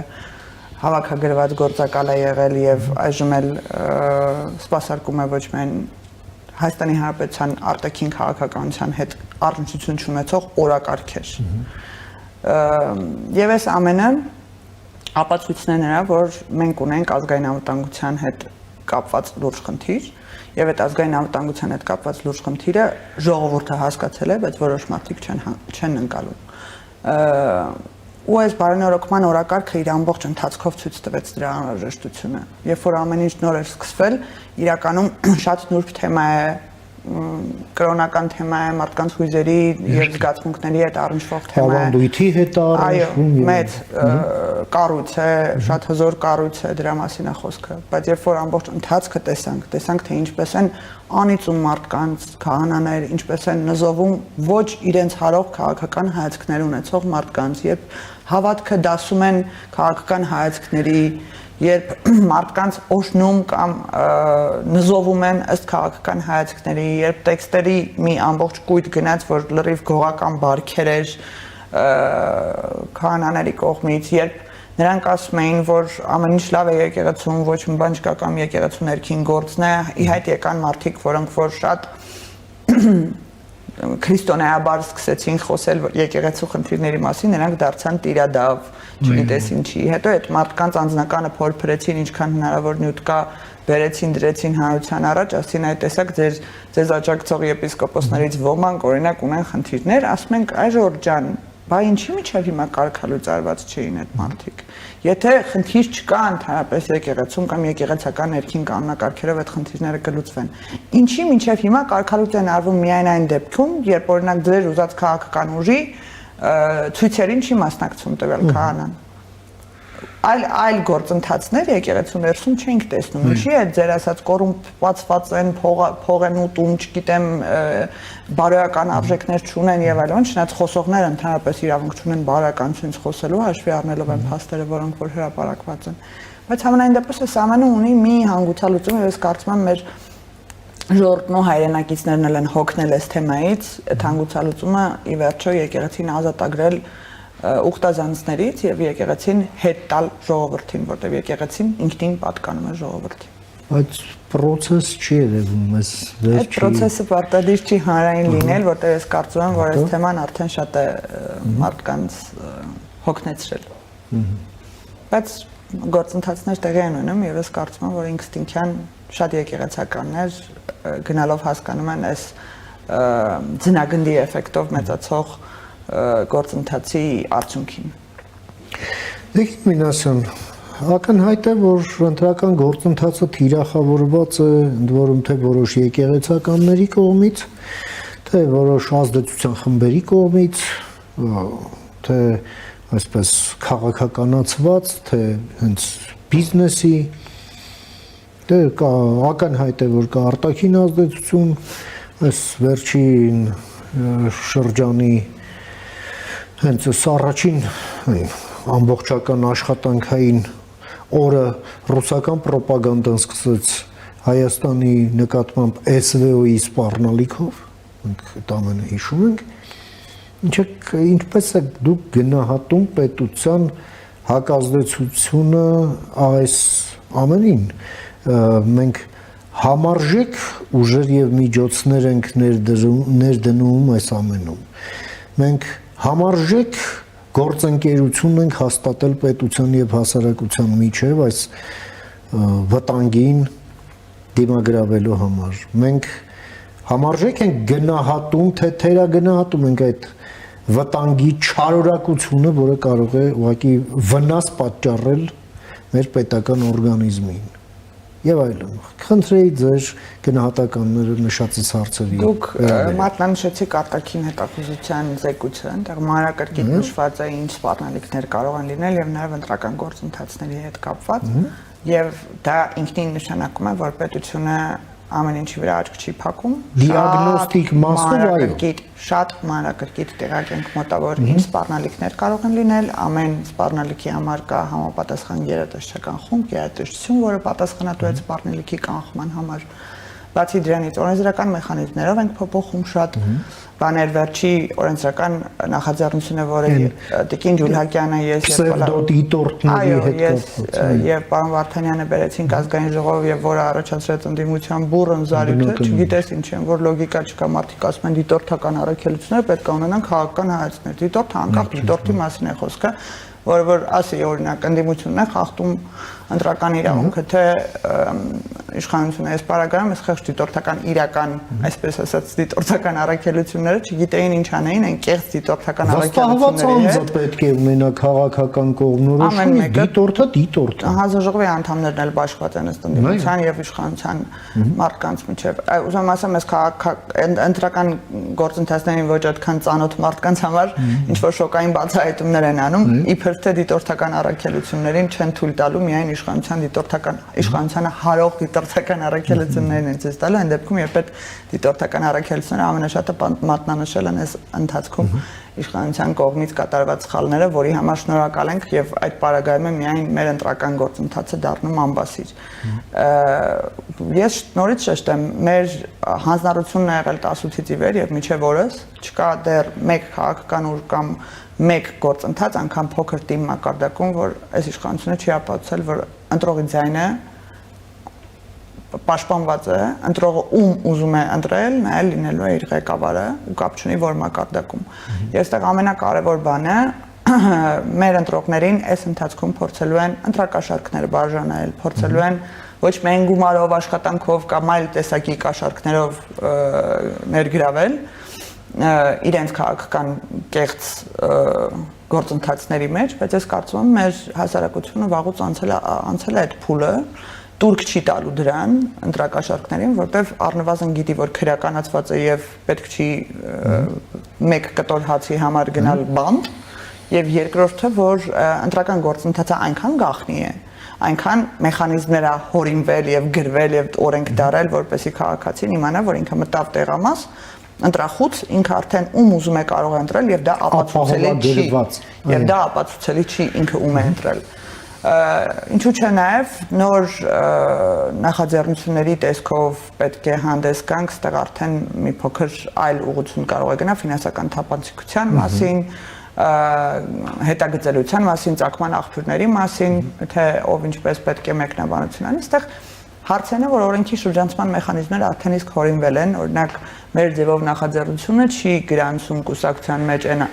Նարեկ Կարապետյանին կամ Սամվել Կարապետյանների ընտանիքից գետ որևէ մեկի։ Ամբողջ կուսակցության մեջ չկա իրանցից ոչ մեկ։ Որ հարցնեք խի չեն կարող մեկնաբանել, ըստ երևույթին, օրինակ ֆինանսական մասը պրոյեկտը տեղափոխելով նախաձեռնության վրա, իսկ կուսակցության վրա, քանի որ կուսակցությունը ֆինանսական թափանցիկության հաշվետվություններ ներկայացնելու պարտավորություն ունի, որպեսզի ֆինանսական բլոկը տեղափոխվի ընտանիքի վրա, իսկ այն ամբողջ քաղաքական մասը, որը որ էլի անհայտ է, չենք հասկանում ովքեր են լինելու, ինչ են լինելու, կուսակցության վրա։ Ուրեմն ասեմ, այս մեխանիզմները շրջանցելու կան, բայց նաև մենք տեսնում ենք այդ ամեն ինչը, վերահսկում ենք եւ պարտադիր արձագանք է լինելու, հանկարծ ու հանկարծ չշփոթվեք։ Շատ շնորհակալ եմ Տիկին Մինասյան, ձեր այս կարևոր դիտարկումների, տեղեկությունների եւ գնահատականների համար, որ կիսեցիք մեր հեռուստադիտողի հետ եւ ժամանակ հատկացրեցիք մեր եթերին, հետևենք դեպքերի ընթացքին։ Ես եմ շնորհակալ հրավերի համար։ Նաեւ ձեր օգնությամբ, մինչ նոր հանդիպում, ամենայն բարիք։ Տեսություն։ Համենք զրուցեցինք մեր գործընկեր Հայաստանի ազգային ժողովի падգամավոր քաղաքացիական պայմանագիր խմբակցության անդամ Լիլի Մինասյանի հետ, լսեցինք իր դիտարկումները կապված հայ-ամերիկյան համագործակցության ընթացքի դրան զուգահեռ ընթացող հայ-ադրբեջանական խաղաղության գործընթացի, ինչպես նաև որոշ ներքաղաքական հարցերի շուրջ քննարկեցինք նաև պետության կարողությունները հիբրիդային վտանգներին դիմագրավելու հետ կապված։ Կարճ դադարից հետո կվերադառնանք, մնացեք առաջին լրատվականի հետ։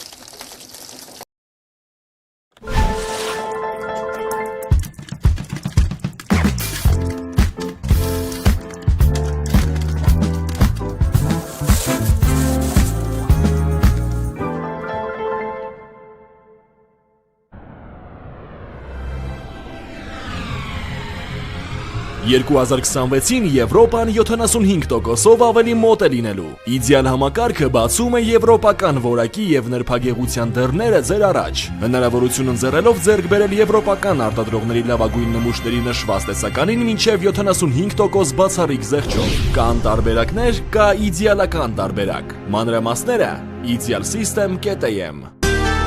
Իդեալ համակարգ դեպի կատարելություն։ Մինչև հունվարի 31-ը Ֆաստբանկի ցանկացած վիզա ակնքարտով գնիր ֆիլմի 1 տոմս Cinema Star-ի Dalma եւ Rio մոլերի մասնաճյուղերից եւ երկրորդ տոմսը ստացիր նվեր։ 2 տոմս, 2-ը նվեր եւ այսպես շարունակ։ Եթե չունես վիզա ակնքարտ, պատվիրիր Fastbank Mobile-ով։ Դե ինչ, բարի դիտում։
Շարունակում ենք մեր թողարկումը, առաջին լրատվականի եթերում կրկին Մեհրաբյան on-line-ն է, ես Ռուբեն Մեհրաբյանն եմ։ Շարունակենք քննարկել գլխավոր թեման, դա առաջիկա JD Vance-ի այցն է Հայաստան եւ Ադրբեջան, Հայաստան-Միացյալ Նահանգներ հարաբերությունների խորացումը, Դավոսում ֆիքսված հայ-ադրբեջանական հարաբերություններում այս նոր զարգացումների հնարավոր շարունակությունը, այս ամենը իհարկե շատ դրական է։ Այս ամենն այն է, ինչ մենք երկար տարիներ, գոնե ես եւ իմ շրջանակը ձգտել ենք դարձնել իրականություն։ Սակայն խոչընդոտները շատ էին, նույնիսկ անհաղթահարելի եւ հակառակ միտումներ աշխատում։ Հիմա այս ամենը դարձել է հնարավոր, բայց եւ բնական է թվում, որ Ռուսաստանի են առավել ֆաշիստական էլեմենտները իրար հերթ չտալով Հայաստանի հասցեին հանդես են գալիս ուղղակի սպառնալիքներով, մեկը SVO է մեզ խոստանում, մյուսը ճիպոտ,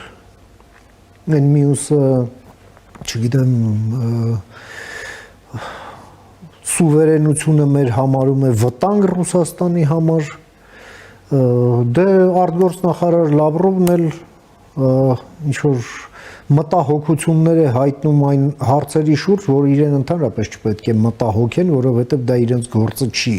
մեղմ ասած։ Փորձենք հասկանալ, թե Հայաստանը որքանով է այս ամենը համարժեք գնահատում եւ ավելի կարևոր է համարժեք գործում դիմագրավելու համար այս սպառնալիքներին։ Հաշվի առնելով, որ Հիբրիդային պատերազմը նաև ենթադրում է շատ որոշակի ներքին ենթակառուցվածք, որը դրված է այդ շահերի սպասարկմանը, եւ այդ պատերազմում նրանք այս խրամատի հակառակ կողմում են։ Եվ ամենօրյա ռեժիմով էլ առիթ են տալիս այդ համոզման մեջ մեզ ամրապնդելու համար։ Փորձ ենք հասկանալ եւ այդ նպատակով ես մի հարգարժան հյուր եմ հրավիրել մեր տաղավարը, սիրով ուզում եմ ներկայացնել, մեր հյուրն է իրավապաշտպան Հելսինկյան քաղաքացիական ասամբլեայի Վանաձորի գրասենյակի ղեկավար Արթուր Սաքունցը, բարև եք եկել պարոն Սաքունց, ուրախ եմ ձեզ նորից տեսնել։ Ողջույններս, շնորհակալ եմ պարոն Մերաբյան հրավերի համար։ Հրավերս ընդունելու համար։ Եվ ուրեմն մենք ունենք իրավիճակ, որ Միացյալ Նահանգների հետ հենց հունվարի 14-ին, այսինքն 2 շաբաթն էլ չի լրացել, մենք առաջիկա 1 հարյուրամյակի համար պայմանավորվածություն ենք ձեռք բերել, հա։ Միացյալ Նահանգների փոխնախագահն է մեր պատմության մեջ առաջին անգամ այցելելու Հայաստան, դե նաև մեր հարևան Ադրբեջան, այս ամենը դրական է, չի կարող դրական չգնահատվել, սակայն մենք տեսնում ենք, որ սա ոչ բոլորի սրտով է։ Եվ արժևում էլ ընտրություններ են, եւ շատ բնական է, որ այդ ընտրություններն են դիտարկվում որպես կարևորագույն կռվան այս ամենը խափանելու համար։ Ձեր գնահատականը որքանով ենք մենք համարժեք գնահատում այդ սպառնալիքը եւ այդ սպառնալիքը դիմագրավելու հարցում որքանով ենք համարժեք գործում։ Համեցեք պարոն Սաքունց։ Տեսեք պարոն Մերաբյան, այն 4 թվարկեցիք հնարավորությունների առումով։ Երևի թե մի փոքր ավելի երկարաժամկետի տեսակետից որ անդրադառնանք, հիշենք, որ ապրիլի 5-ին 2024 թվականի ապրիլի 5-ին Բրյուսելում ԱՄՆ Եվրոմիություն Հայաստան երակոմ հայտարարությունը, որը ստորագրվեց, ըստ էության դա նաև ռազմավարական համագործակցության հիմքն է։ Շրջանակ եւ հիմք, այո։ Դա տրամաբանորեն շարունակվեց անկախ անգամային բանից, թե Ամերիկայում ով է նախագահը։ Այո։ Չնայած նախագահ Թրամփը, գիտեք, ամեն երկու խոսքից մեկը նախագահ Բայդենի հասցեին մի քարե ներքին քաղաքական, բայց տրամաբանությունը ես սա ուզում եմ արձանագրենք, ապրիլի 5-ի տրամաբանությունը շարունակություն ստացավ նաև նախագահ Թրամփի օրոք հանձինս օգոստոսի 8-ի հայտարարության, նաև Եվրոմիության հետ ռազմավարական նոր օրակարգի փաստաթղթի ստորագրմամբ։ Սա ինչ է ցույց տալիս։ Սա ցույց է տալիս, որ Հայաստանի Հանրապետությունը թե Միացյալ Նահանգների եւ թե Եվրոմիության համար անցած ժամանակահատվածում, չնայած ԱՄՆ-ի ադմինիստրացիայի ղեկավարի փոփոխությանը, մնում է հետաքրքրության հիմքում, այսինքն շահերի տեսակետից շահավետ է համարվում եւ հեռանկարային է համարվում Հայաստանը այդ խոշորագույն երկու կենտրոնների կողմից։ Ավելի նույնիսկ սա էլ հաշվի առնենք նախագահ Թրամփ հանձինս ներկայիս Միացյալ Նահանգների վարչակազմի եւ Եվրոմիության միջև ակնհայտ առկա հակասությունների պարագայում անկախ դա նույնիսկ որևէ նշանակություն կամ ազդեցություն այս պահին մենք կարող ենք արձանագրել չի ունենում այդ երկու կենտրոնների կողմից Հայաստանի նկատմամբ ունեցած այդ հետաքրքրության կամ համագործակցության բովանդակության վրա։ Չնայած պարզ հասկանում ենք, որ ընդհանուր անվտանգային ընդհանուր այդ միջազգային համակարգերի տեսակետից Միացյալ Նահանգների վարչակազմի քայլերը ունեն ակնհայտորեն խիստ մտահոգիչ, ուրեմն մտահոգություններ են առաջացնում եւ նաեւ հենց նույն Եվրոմիության կամ Եվրոմիության անդամ պետությունների հետ հարաբերություններում։ Սա ես ցանկանում եմ սրանք արձանագրել այս փոփոխությունների պարագայում այնուամենայնիվ Հայաստանի հետ ռազմավարական համագործակցության այդ շարունակականության եւ արկայության փաստը, որպեսզի տպավորություն չստեղծի, որ մենք մոռացության ենք տալիս այն խնդիրները, որ կան, չէ, մոռացության չենք տալիս։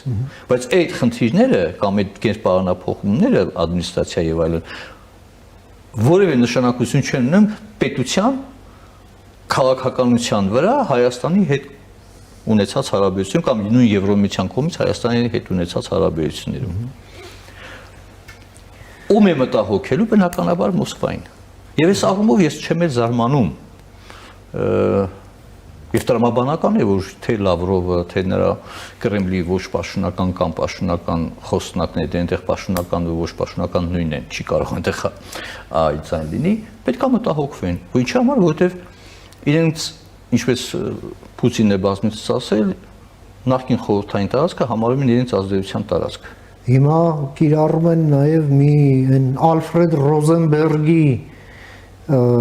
տերմինաբանությունը կենսական տարածք, կենսատարածք, Lebensraum։ Այո,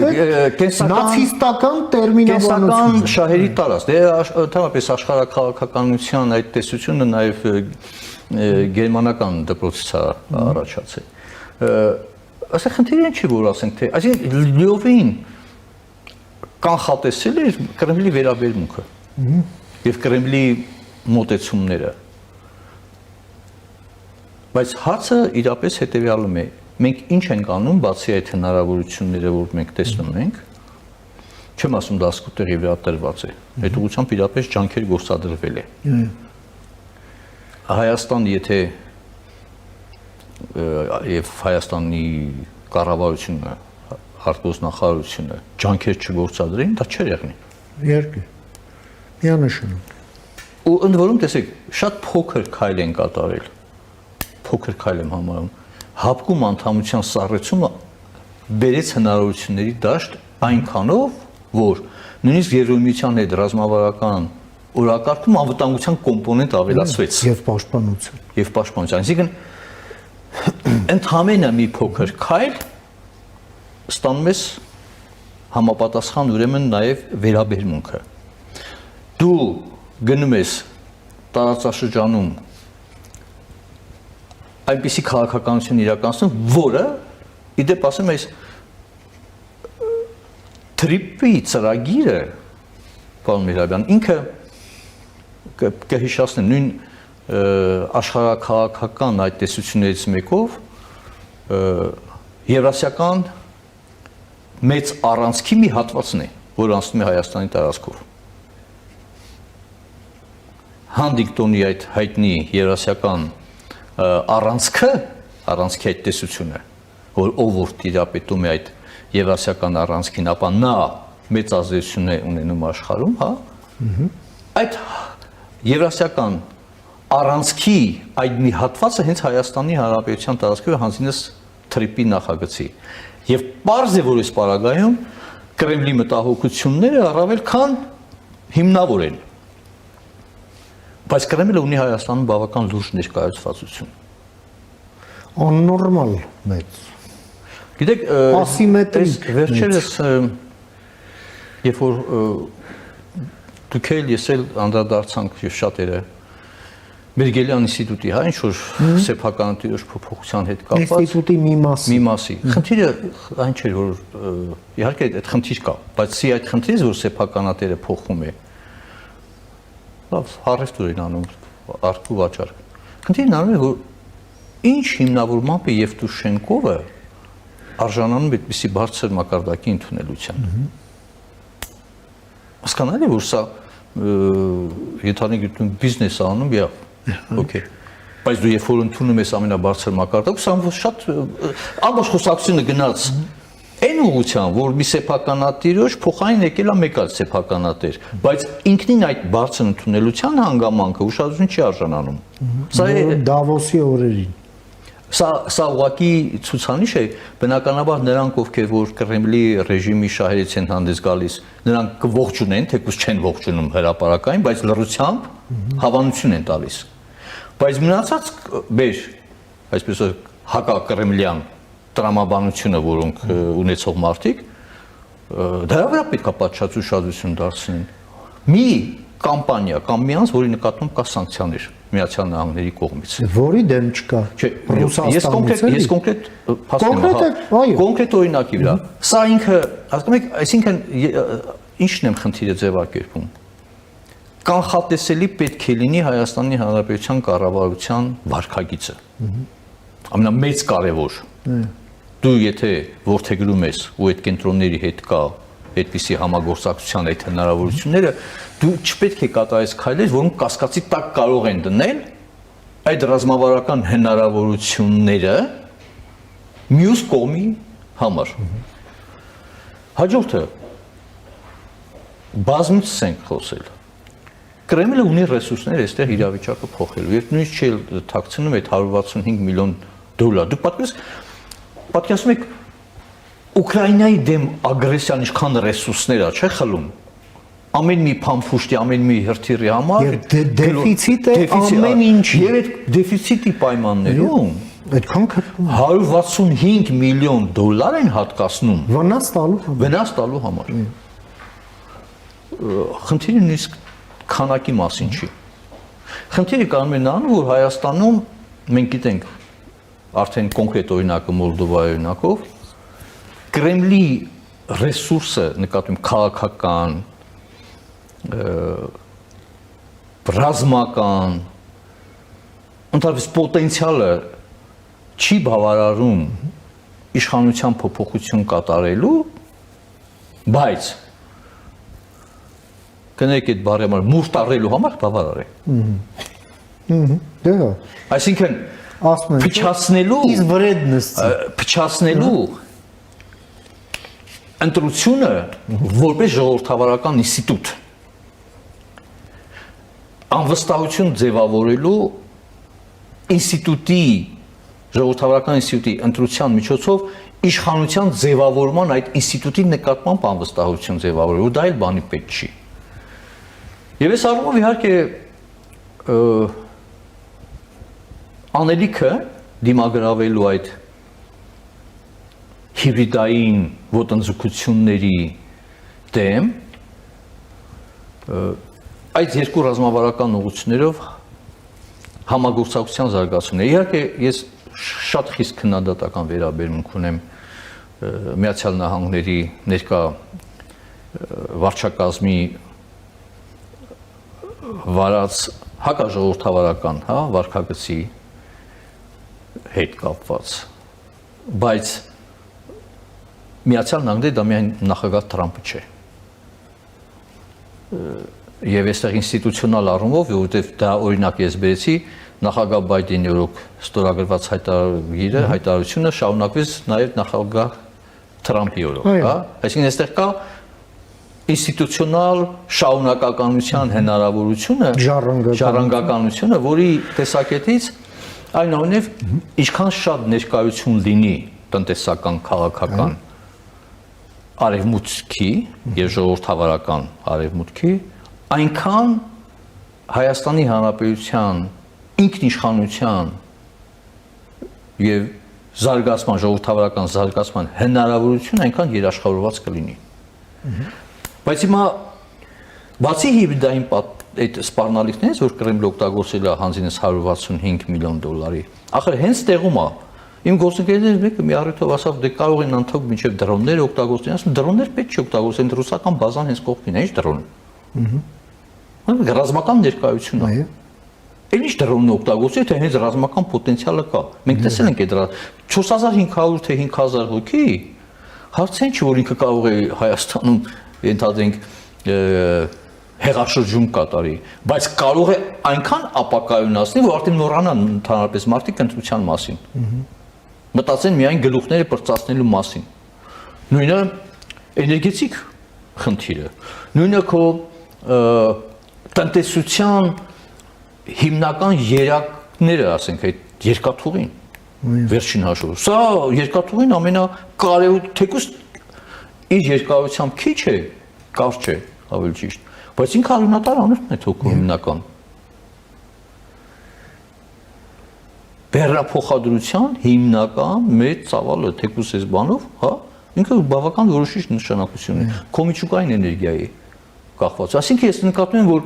հիբրիդային, այսինքն երբ մենք խոսում ենք ժողովրդավարական արևմուտքի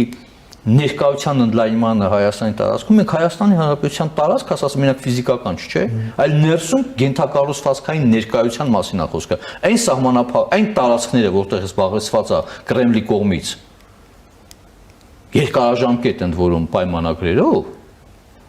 որոնք ըստ էության որևէ մի դրամի, մի ցենտի օգուտ չեն տվել։ Այդ տարածքները չեն կարող այդ տարածքներում համատեղել նաև արմենիական ժողովրդավարության ներկայությունը, այսինքն դու պետք է ազատես տարածքը։ Այս տարածք ազատելու հետ կապված մենք խնդիրներ ունենք։ Ես ազնվորեն ես խոստովանում, ես չեմ հասկանում, թե մենք ունենք արդյոք կոնցեպցիա, թե ինչպես ենք ազատվելու այդ գաղութատիրական ներկայությունից, որպեսզի քո զարգացման տարածքների հնարավորություն է, որտեղ բոլոր այն թեզերը, թե արևմուտքն էլ է գալիս գաղութացնելու եւ այլն, գիտեք ոնց է։ Արևմուտքը ոչ մի անգամ քեզ գաղութացնելու ոչ նպատակ ունի, ոչ ինքը ունի իր քաղաքական շահը, տնտեսական շահը, բայց բոլորն ունեն։ Բայց այն այնպիսի կոնցեպտուալ բանն է, որ դու էլ քո շահն ես կարողանում ունենալ։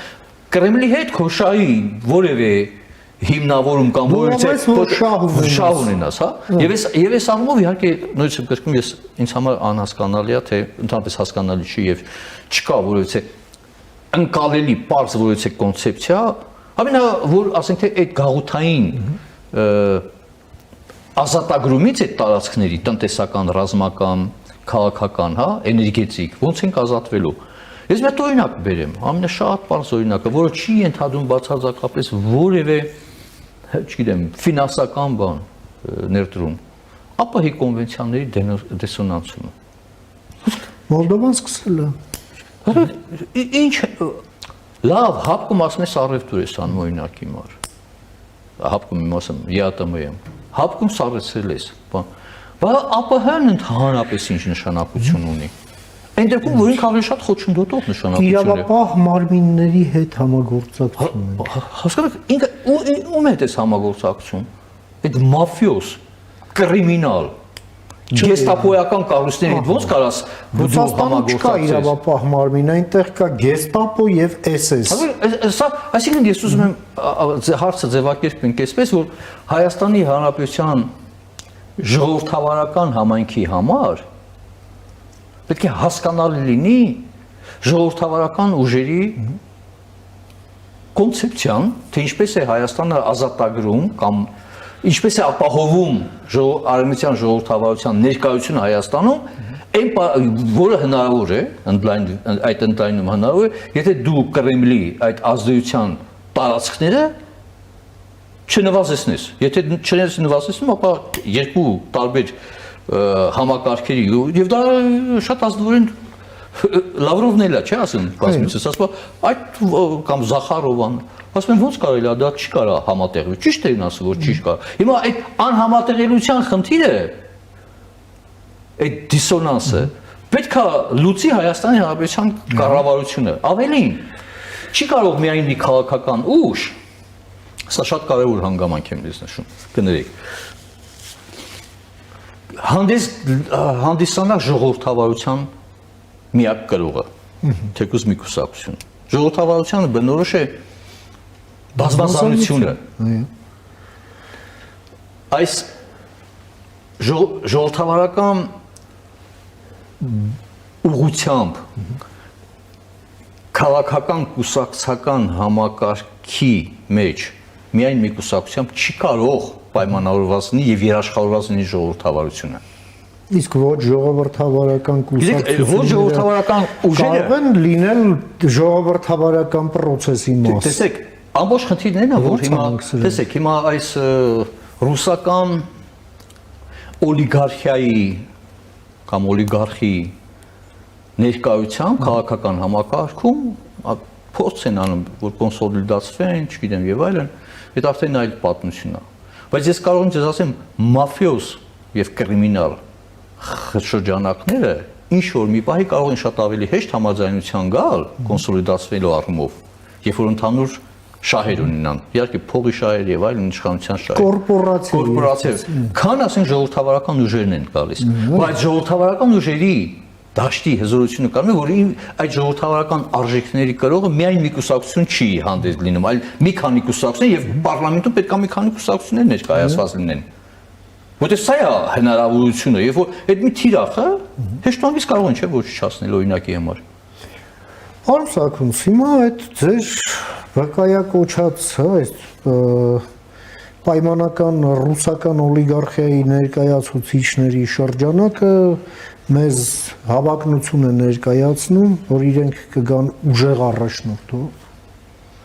որի օրոք ՀԱՊԿ-ը կապացուցի իր գործունակությունը, հա։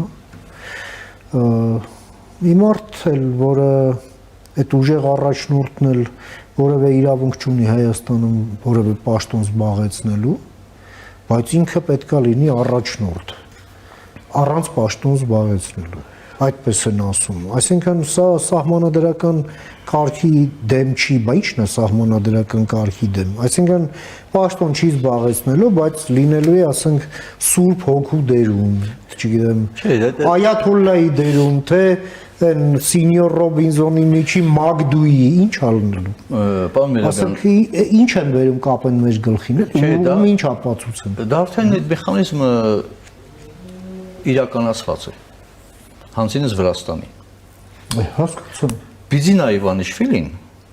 բուրժա դեմոկրատական հեղափոխության, հա։ Այն որ մեզ Այո, մեզ որ հանձինս Գագիկ Ծառուկյանի էին ուզում բան անել, այդ սաղացնեն։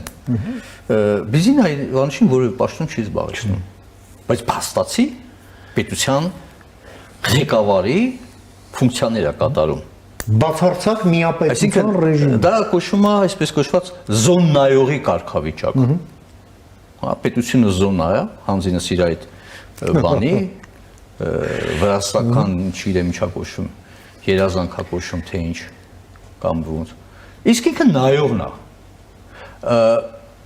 Ընդ որում սա շատ հետաքրքիր որակում տրվել անգամ Freedom House-ի կողմից։ Սա կոչվում է կառավարում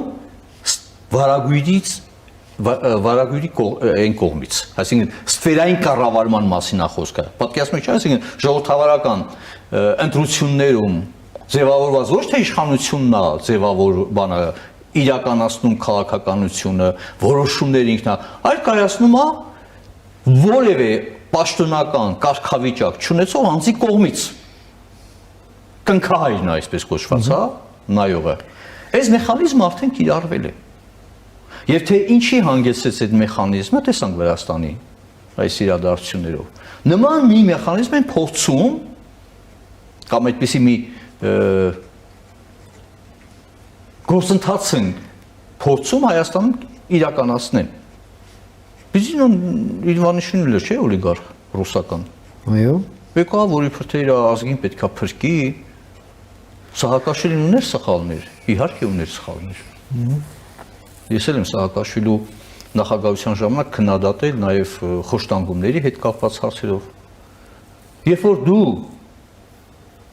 բայց կա նաև այդ հնարավորությունների դաշտը, չէ՞, վերջին հաշվով, Արևմուտքի հետ եւ Միացյալ Նահանգների հետ համագործակցություն։ Երբ որ դու այդ հնարավորությունները չես գնահատում,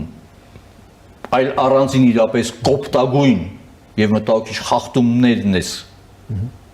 կարևորում, որը կարևոր է, բայց դրա հիման վրա ամբողջ համակարգն ես ոչնչացնում այդ հնարավորությունների դաշտը։ Այս է ամենամեծ մարտահրավերը։ Եվ այստեղ եմ ասում, որ դրեք Սահակաշվիլին միակ քաղաքական ուժն էր հանդես գալիս որպես ժողովրդավարության պատվար, չէ՞։ Եվ երկրորդ այլ ժողովրդավարական ուժ կուսակցություն չկար։ Ինչի հանգեցրեց։ Այդ մի հատ մարդուն բռնեցին կամ չգիտեմ այդ կուսակցությունը տարողվեց մասերի, չէ՞։ Ու վերջացավ։ Բայց Բիձինան հաստատ ես Վրաստանի օրինակը հատուկ բերում եմ ցույց տալու համար, թե որ արդեն այդ մեթոդը կիրառել են։ Եվ Վրաստանը հիմա ինքնավար։ Նախադեպ ունի։ Այն դեպքում Վրաստանը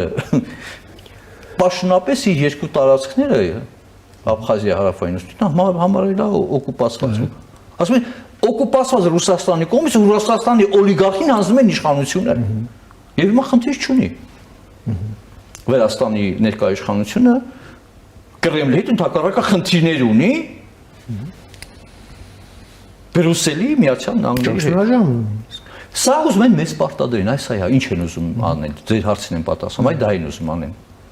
Ուզում են անվանումը բուրժուա դեմոկրատական հեղափոխության անվան տակ, հա, ռուսական օլիգարխի միջոցով Հայաստանի ինքնիշխանության հերն անցեն։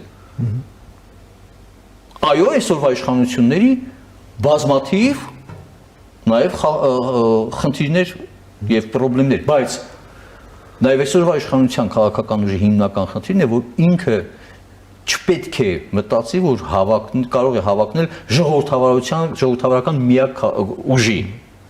Դա չի, դա իր բովանդակության դա ժողովրդավարական չէ։ Եվ Հայաստանի ապագա պարլամենտում, այո, մեր զարգացման հնարավորությունը այդ արտաքին հնարավորությունների հետ միասին, որի մասին խոսում ենք, պետք է լինի ժողովրդավարական բազմազանություն, ներկայություն, ոչ թե օլիգարխիկ, հա, կամ նախկին օլիգարխիկ կամ ներկա օլիգարխիկ կամ հակաժողովրդավարական, հակաինքնիշխանական ուժերի եւ նրանց դիտարկես, որ նրանց հետ մրցակցես։ Դրանք ընդհանրապես Մոլդովայում ինչ արեցին, դա արգելեցին այդ կուսակցության ընդհանրապես մասնակցությունը։ Շատ հեշտ ու հանգիստ։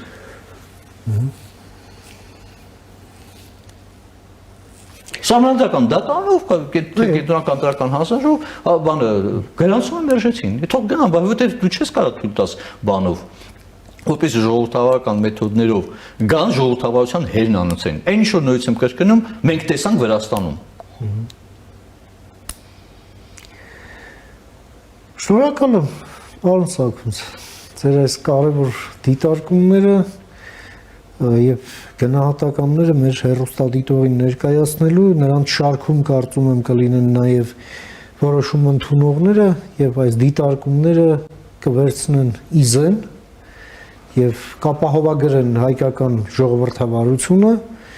նման հիբրիդային միջամտություններից, որոնք կարող են ուղղակի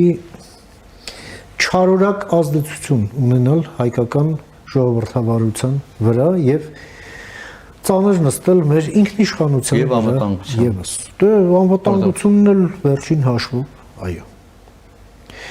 Ինչ հետևենք դեպքերի ընթացքին, այդ թվում նաեւ ձեր օգնությամբ միշտ նոր հանդիպում ամենեն բարիք։ Հաջողություն, շնորհակալ։ Ամենք զրուցեցինք մեր գործընկեր, իրավապաշտպան Հելսինկյան քաղաքացիական ասամբլեայի Վանաձորի գրասենյակի ղեկավար Արթուր Սաքոնցին քննարկեցինք հարցեր կապված պետության անելիքների հետ, հիբրիդային սպառնալիքների դիմագրավելու հետ կապված։ Իդեպ, երբ պետությունը ֆիքսում է խնդիրը, դա գործի կարևոր մասն է, սակայն ոչ ամբողջ գործը։ Հետևենք զարգացումներին։ Իսկ այսօր թերևս այսքանը, հարգարժան տիկնայք եւ պարոնայք, կհանդիպենք վաղը, խաղաղություն եւ բարինընդ ձեզ։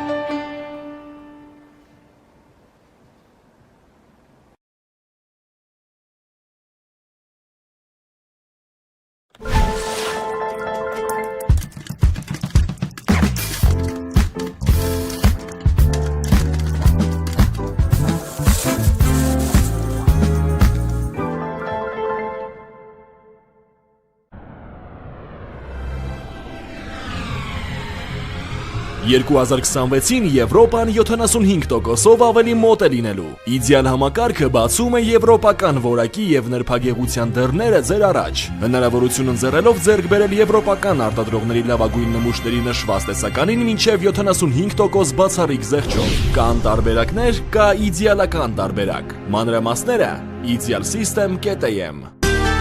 Իդեալ համակարգ դեպի կատարելություն։ Մինչև հունվարի 31-ը Fastbank-ի ցանկացած Visa ակնքարտով գնիր ֆիլմի 1 տոմս Cinema Star-ի Dalma եւ Rio մոլերի մասնաճյուղերից եւ երկրորդ տոմսը ստացիր նվեր։